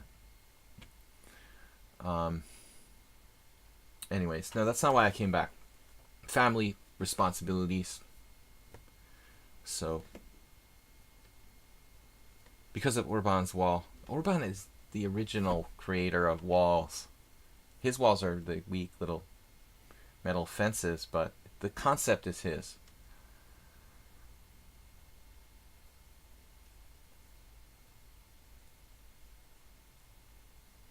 So Morwa made me look silly with this whole knight on g1 thing. I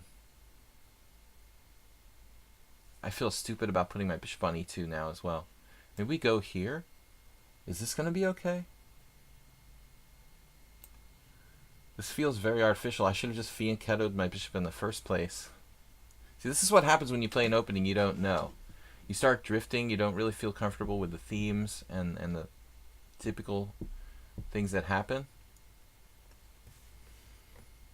Perpetual stalemate. Okay, bishop f3.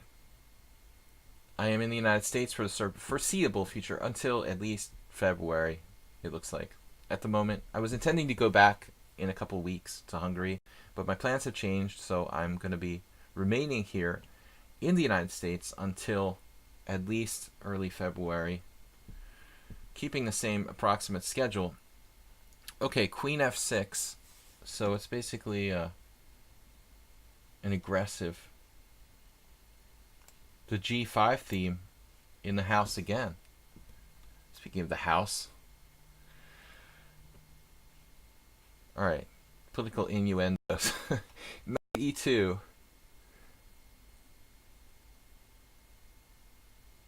There it is. He's not afraid to pull the trigger. Risky, obviously.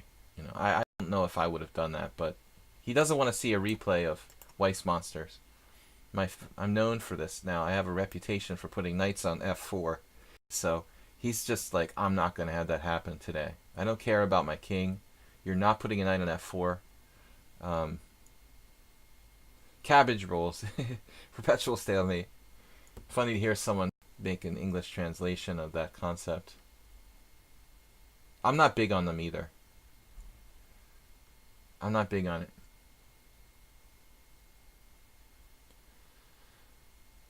Kaposta. I prefer the stuffed paprikas, stuffed peppers, much better. I'm not a big fan of the stuffed cabbage rolls. Doesn't really do it for me. Man, and they stink when they're cooking that stuff. That stinks when the neighbors are like cooking cabbage. It's a really traditional Hungarian food, especially around the holidays, but it smells. If your neighbors are cooking cabbage, it's not a joke. Alright, so g3, just with the fianchetto, we're going to go h4 maybe, if I feel in the mood. But I think Marwa's done a good job maintaining a playable position. With his h6, stuffed peppers are awesome. You know, even like the frozen ones from like Stouffer's aren't that bad. You know? Guys, stop talking about food.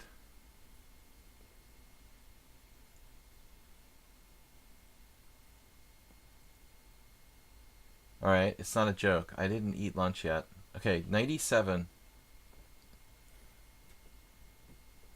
Got knight g6. He's got getting his knight off a stupid square there, for example. He's got c5, striking the center. It's a good move. Let's try to keep him off balance. Just sounds cool to say that. It's all basically a bluff, though.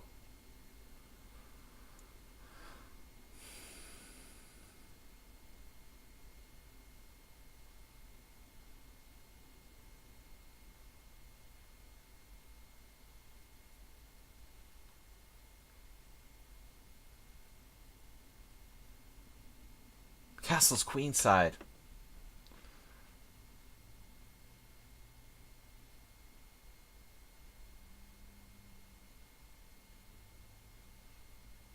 And the bishop e6, he still can't play that with just dropping without just dropping a pawn. My knight is sad. And if I play king g2, my bishop's going to be sad.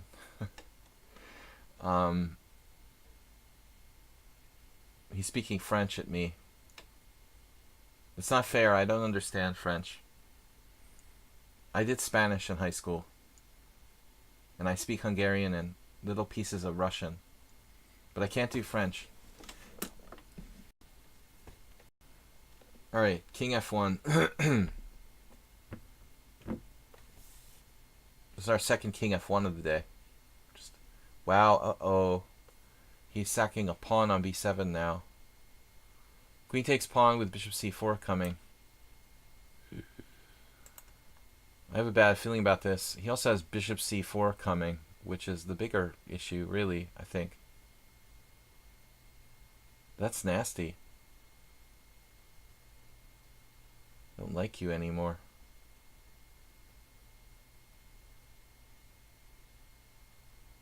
We could have some serious trouble. And I seriously regret my decision to play king f1. Although, the whole setup with h4 and everything. Good job by Marois. He's played so solid.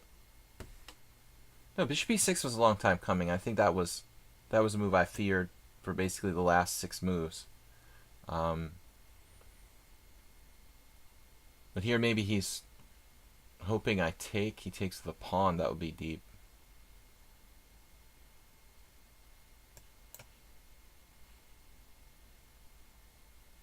The g4.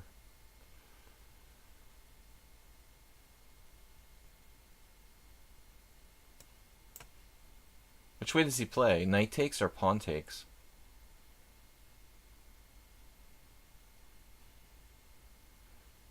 Oh no. Theme of the day.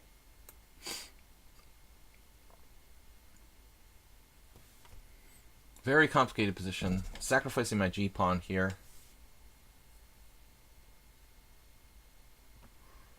Maybe queen g6 there.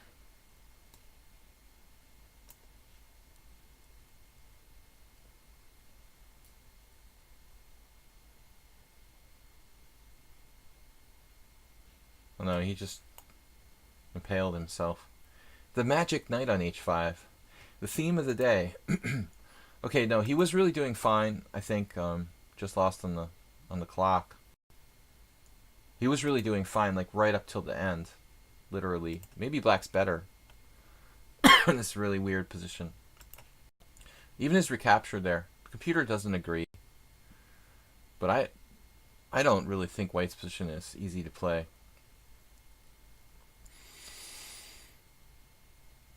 But I guess if I were black, I might be saying the same thing. It's one of those positions, whichever side you're playing, it's just really a struggle. It's finally, Stockfish says it's equal. Okay, interesting struggle there. h6, Marois, not a good variation, but you played fine. So Mershad, we've got 30 minutes, guys. So 2, possibly 3 games would be the maximum. Oh, I'm supposed to play Blue-Eyed Albino next. Alright, we have a subscriber in Blue-Eyed Albino. So we'll play that next, and then we'll see if we'll get to another game or not. I can't guarantee. Good game, Marois.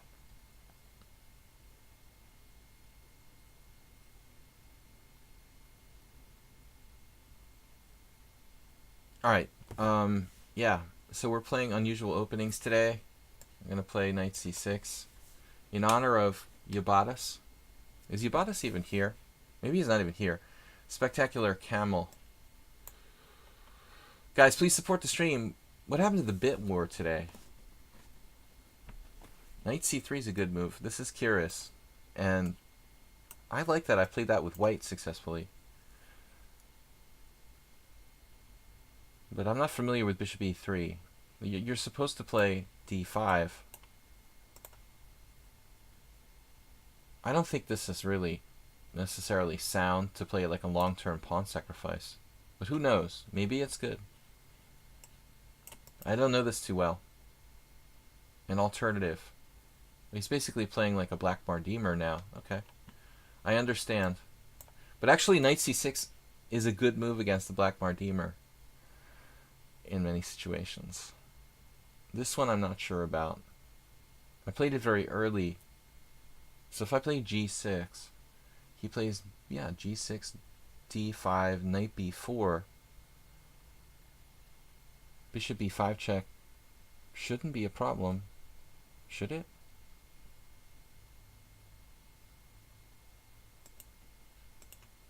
Oh, like g6, a3, for example. Bishop g4 looks pretty logical as well. Okay. This is a little more thematic. Is this a mistake? Possibly.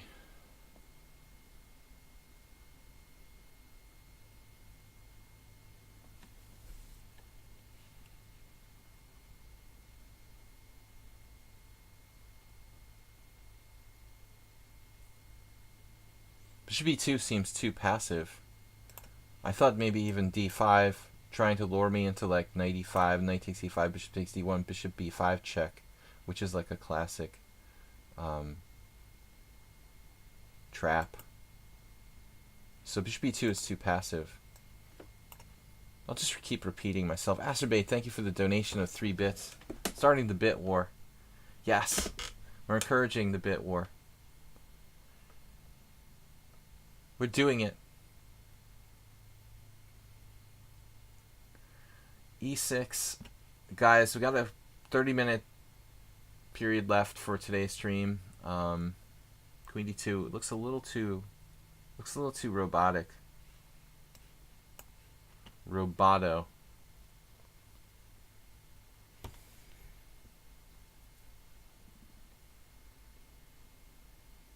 He sacked a pawn in the opening, and I think when you do that, you need to follow up very, very actively. He's not really being consistent. Now, knight e4. Unfortunately, I'm still not fully developed. So knight e4, queen d3. And I don't seem to have a denouement.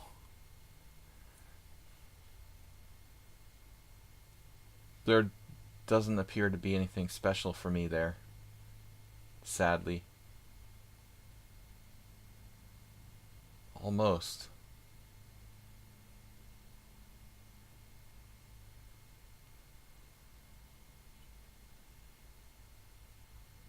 Should I castle queenside or kingside, by the way? I guess castle's kingside is more traditional here. Alright, alright.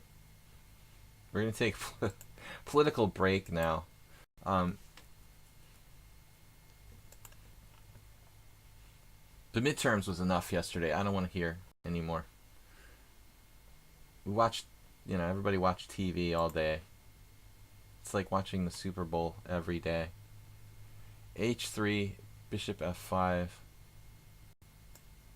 I wanted to come back here anyway. Yeah, now I have knight e4.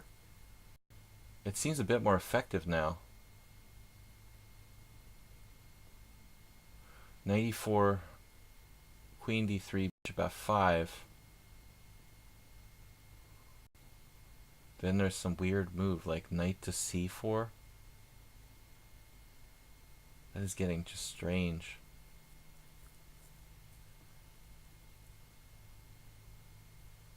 And then I have knight g3. Alright, we're going to go for it. So bishop f5, queen c4, and then something like knight g3, forcing him to play a really awkward move like rook e1, essentially.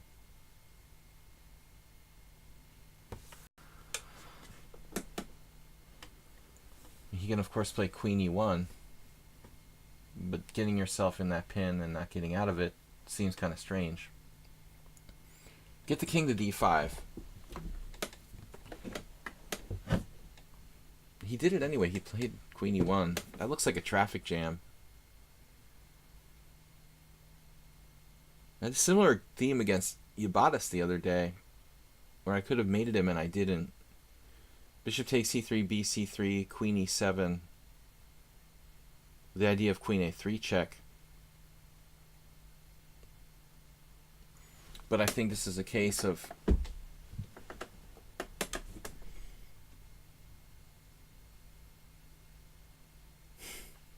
I'm thinking about queen e7. I mean, that's ridiculous. Queen e7, hg.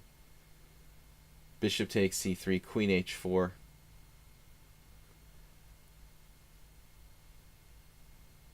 I should not be playing that.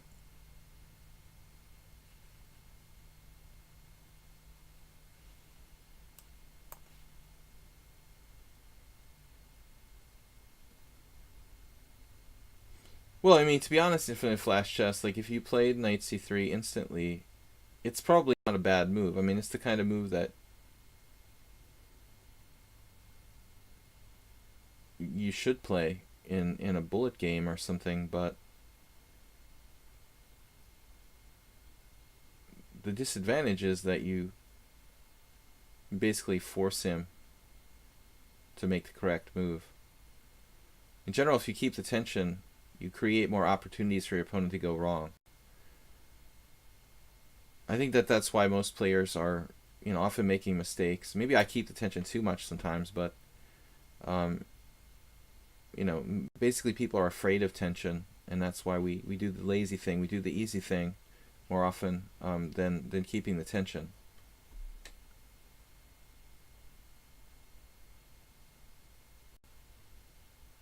I mean, I basically have no reason not to keep the pin here. I guess he could play bishop d2, but you got to remember that this guy's down a pawn. I mean, it's not like it's even material and I'm passing up on my golden opportunity to double his pawns. I mean, he's just down a clear pawn, and so at the end of the day, I mean, I don't need any more advantages, really. Now I'm ready to play queen h4. Queen e7, excuse me. Freudian. Bishop takes c3 is interesting. But again, he has defense. Always has a defense. Now he's ready to play h4 and just mess with me. So maybe now I should play knight takes c3 because I'm playing bishop a3 check and bishop e4. Maybe I have to do it. Because I don't like bishop g6 h4. I'm not signing up for that, I figure his king has two routes, to the center or over there in the corner, very deep. But I think that they're both playable, is what I'm trying to say. And it's not obvious which is better, king b1 or king d2. My basic idea is that I can play bishop e4 here. I don't know, I might have missed something better, but his king doesn't look too safe on d2. So I guess after some thought, I would probably play king b1. There's also, that looks dangerous to me. This move is the reason why I played knight takes c3. It just slows him down. And that king is not a happy camper. The pin is awkward.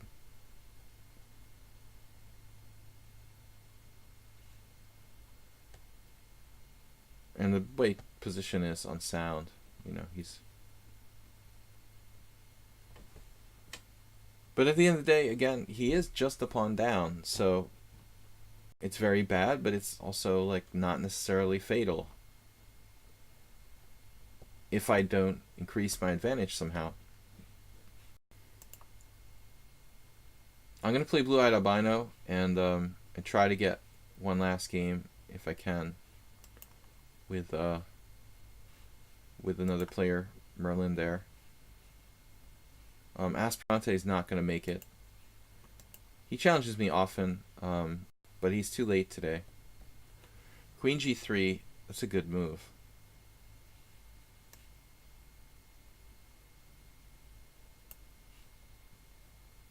It's no time to be materialistic. Yeah. It's like the Petrov sacking the C7 pawn.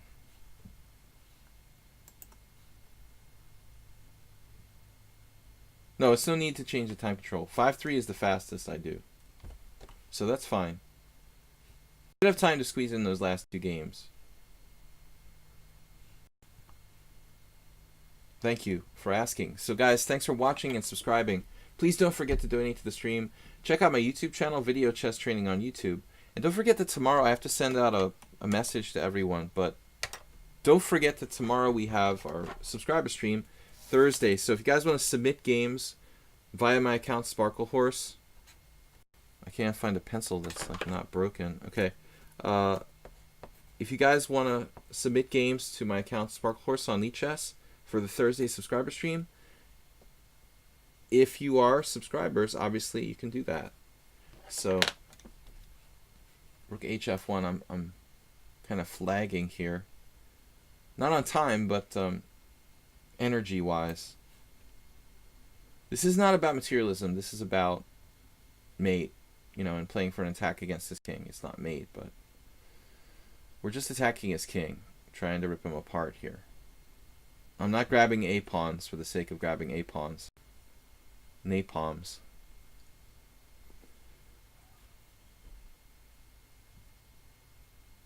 So don't forget, subscriber stream tomorrow, 4:30 in the afternoon Eastern time. And that's it. Thank you to JCS for being here today. Thanks to you guys for watching. We're going to try to play those games. Systematic.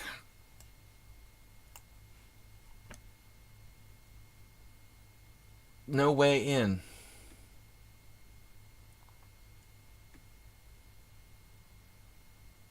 No, someone was mentioning E5 earlier. I mean, obviously that's a really important idea, but this guy is the very nasty threat here, Rook A1.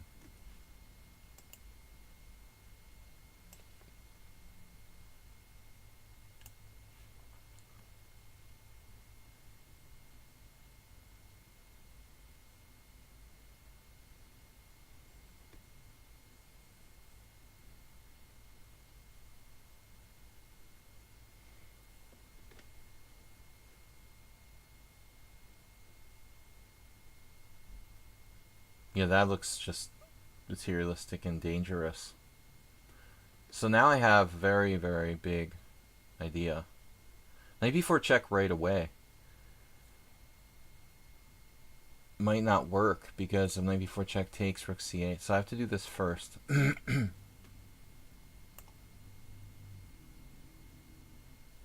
we're threatening knight b4 check, which is really a devastating move.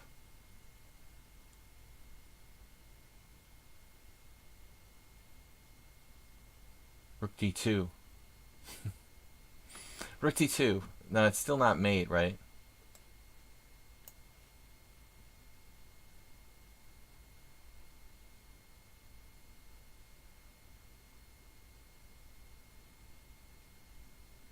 Not even irresistible. Mate. Alright, last two games, guys. Merlin the Wizard and Blue Eye. I'm supposed to play Blue Eye first. I'm sorry, Blue Eye. Let's just do it this way. I'm not going to re-challenge. Blue Eye's a subscriber, and I don't think Merlin is. But anyways, they're the last two games. It doesn't matter.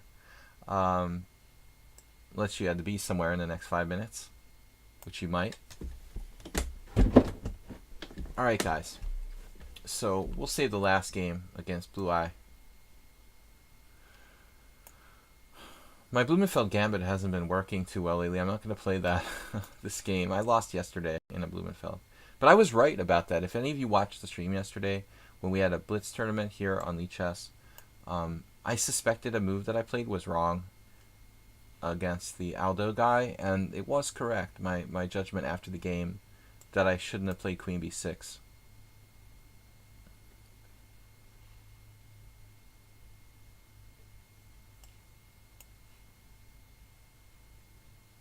Very solid approach here by white.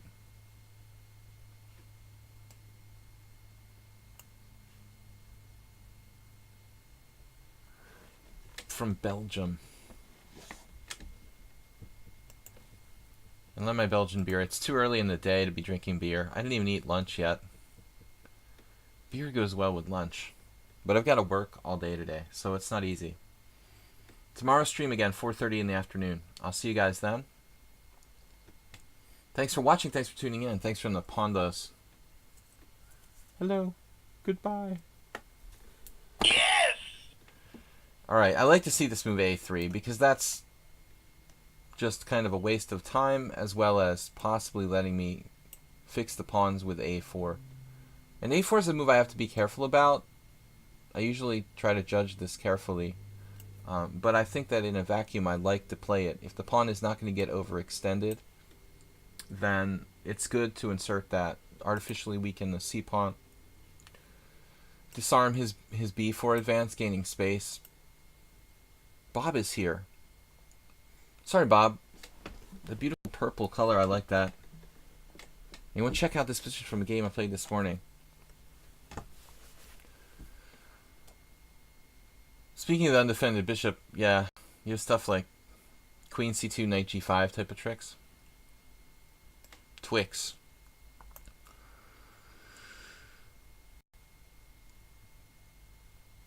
I wonder if this move is a waste of time for me. I'm talking about a3 being a waste of time for him. It's very possible that that move is a costly loss of time for black, which I just played kind of routinely here. There's just no reason to have to do that.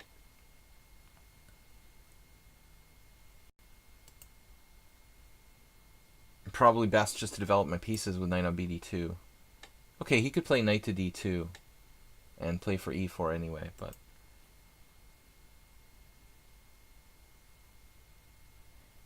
he's going to have to exchange these bishops if he wants to fight for anything here. I would typically be trying to play like queen c8, queen b7 now, if I have time. Yeah, Bob, you better not play on that other chess site. You'll be in trouble.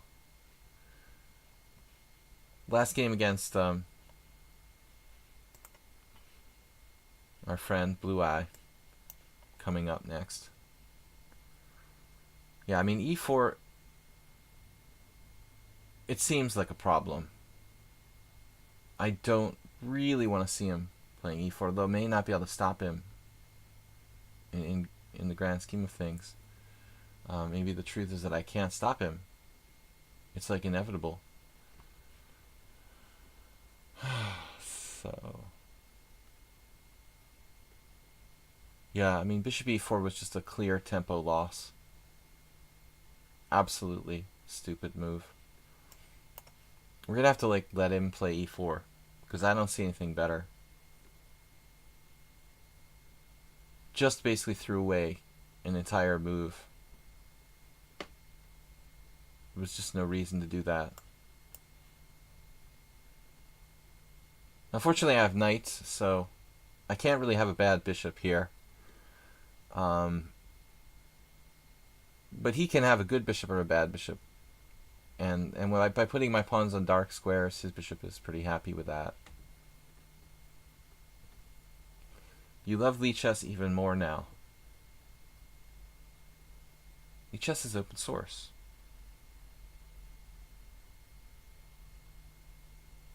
And lichess is not for private people to make a profit from, which I like the best.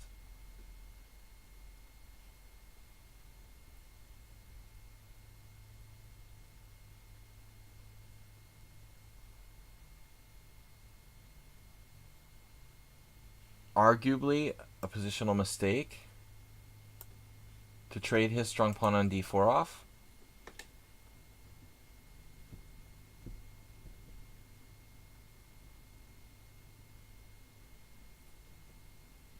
But our advantage is like, at this point, if black has an advantage, it's pretty microscopic. That pawn is a bit of a liability on a4. It's pretty annoying to keep it protected. How'd voting go in your area? Well, I live in a... no, I don't live in a commie wonderland. In fact, I live in a very... I would say I live in a conservative district. Queen c2. One of the more conservative areas in Massachusetts. So Queen c2. But what was striking to me, Bob, was that the people at the, polling place didn't ask for my ID. That's kind of scary. I mean, honestly, voter fraud is I would think would be very easy to do. And when I asked them, oh, would you like to see my ID? When I signed in, they were like, oh, no. I was like, oh, that's interesting. I don't think that's the way it's supposed to be. They should have to check everyone's ID. I mean, it's crazy. So Queen e7, no, I can't play knight c5 necessarily straight away. There might be there might be other people that use Linux, Noli, but I know like Spectacular Camel's not on the stream today. He's a guy who probably likes it. At least having to use an ID number like Social Security is necessary.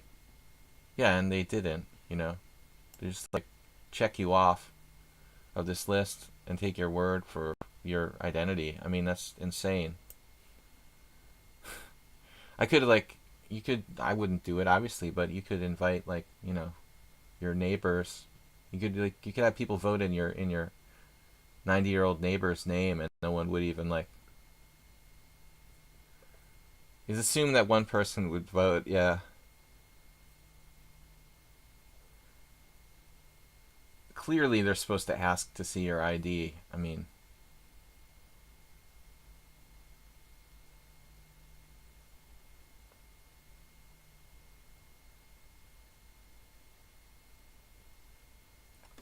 I'm saying like people could.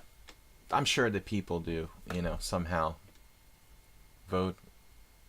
They cheat on voting. It's probably not very widespread, but can be done in a district like mine where people don't check your ID. Merlin the Wizard playing really well here. So, anyways, it's always kind of disappointing to vote in Massachusetts or any state where a lot of the elections are sort of predetermined. I want to live in like a swing state where I feel like my vote counts. Okay, Queen c6. Knight to c5. And now maybe we'll do it. It does seem like a pity, though, to trade off his bishop, doesn't it?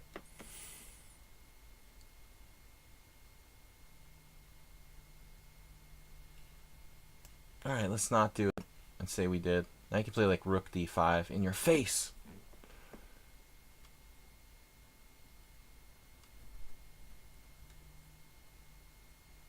I'm in Massachusetts. Alright. I'll go back. Fine.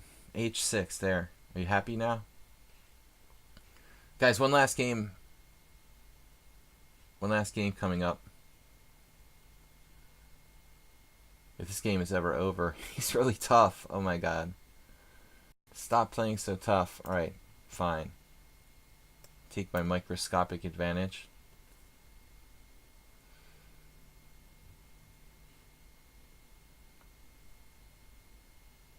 My non-existent advantage.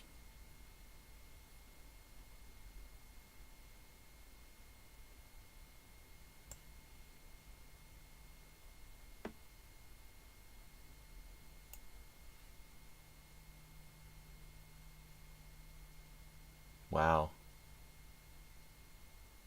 It's impressive. Damn, dude, that is impressive.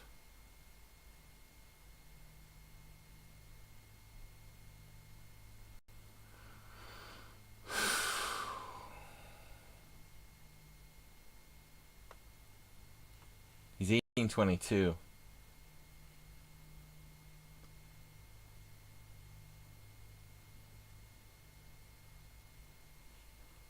I'm having hallucinations. That's bad.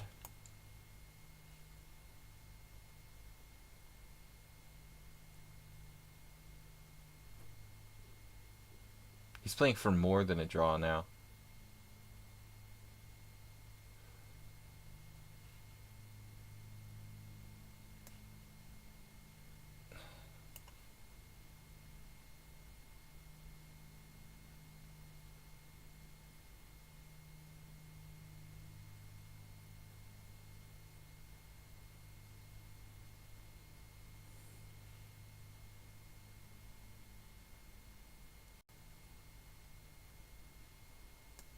This isn't working out the way that I planned.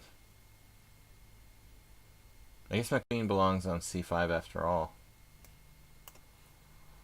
He didn't like it there before. He insisted that I leave. I mean, this game is taking outrageously long. What am I supposed to do? Knight on d5.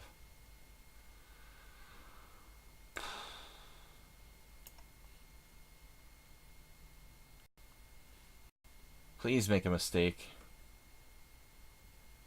How's your d file doing?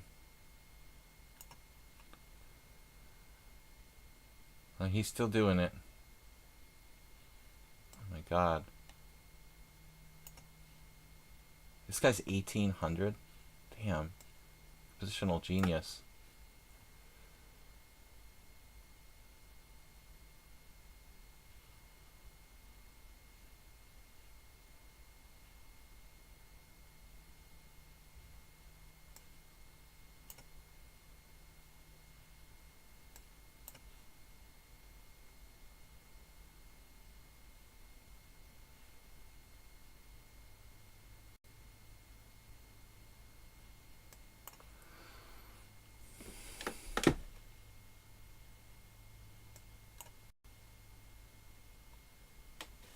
Does he seem really strong? Or is it just my imagination?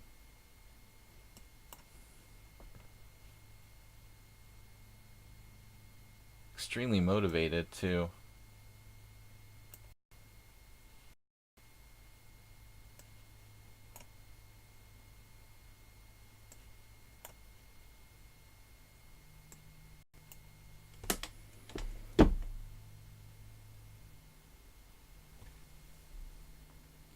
Is this like a 20-minute, 5-minute game that we're playing here?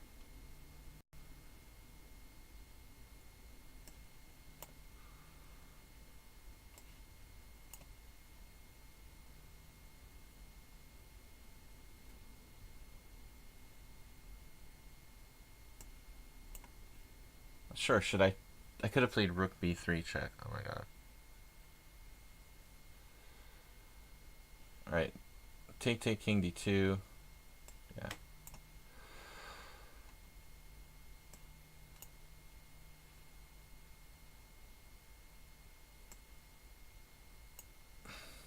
Oh no. Oh no, Mr. Bill. g5. Now this move is going to save me. There's no e5.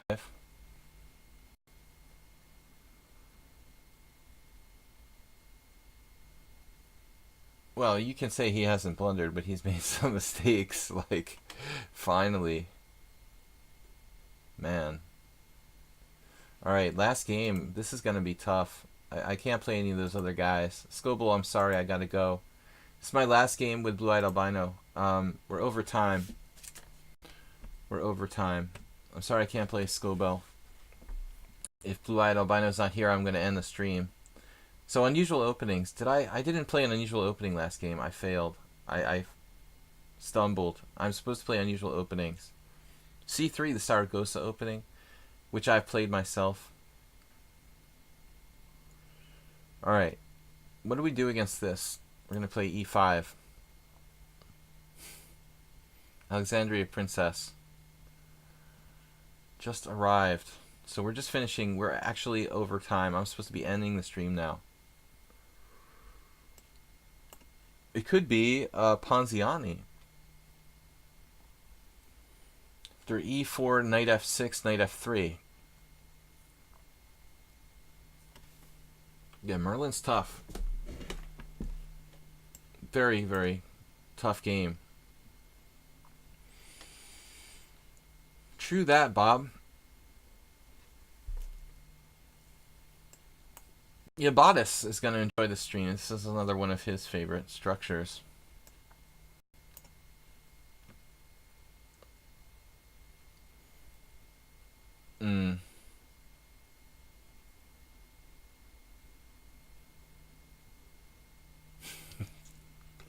He wants to take back. I don't imagine why. He's not at all comfortable in this weird opening. A take back.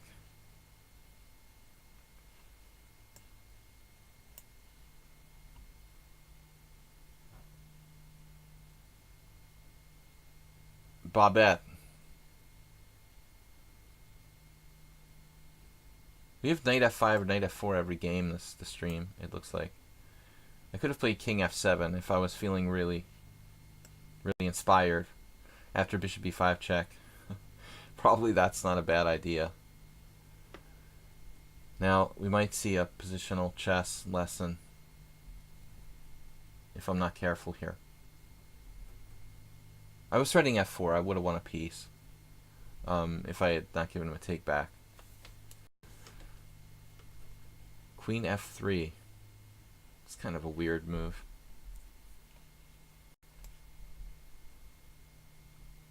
But in a way, it's not weird because he's attacking the e4 square, which is Petrosian. Positional, right. Exactly. Positional. Positional.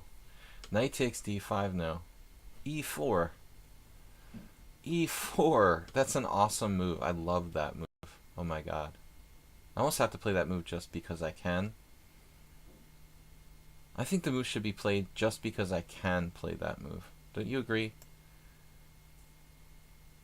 All in favor say aye.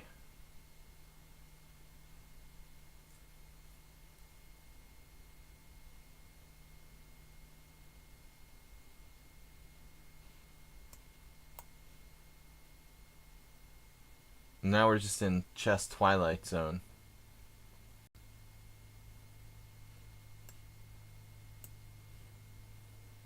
Still not a bad bishop there. Okay, so development, kids. The theme of the day is what? Knight f5 slash knight f4.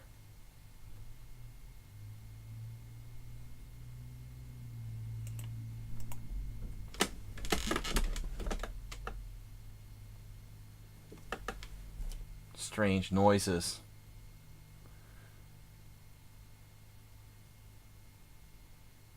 That's weird. Something weird going on. Monster coming to get me. Knight c5. Oh my god. So he just wins on the spot. That's it for me for today. We just lost in one move. Oh, that's convenient. Okay, good game. Alright, so he took me out. There's nothing I can do. I'm just losing. You're telling me I had some move? Please don't. Don't kid around. I missed it. Unfortunately, I can't sack my queen for rook and knight because I'm losing my knight on f5. Just wins instantly for white. Sadly, queenside castle's just lost. I should have played bishop e7. Alright guys, I gotta close down the stream. Interesting game. fantasy opening. I will resign this. Alright guys, I'm going to be back tomorrow night with our subscriber stream. It'll be 4:30 EDT here on lichess and Twitch. Thanks for a quick game. Sorry, but I gotta go, guys. So I will be out until 4:30 subscriber stream tomorrow afternoon. Thanks for playing. Yeah, I'm tired. It's the end of the stream, so not ideal. I will see you back, guys, tomorrow. Thanks everybody for playing, watching, and donating, supporting the stream. Thank you. Alright, guys. I'm gonna get some lunch, and I'll see you tomorrow. Thanks again, JCS. Bye-bye.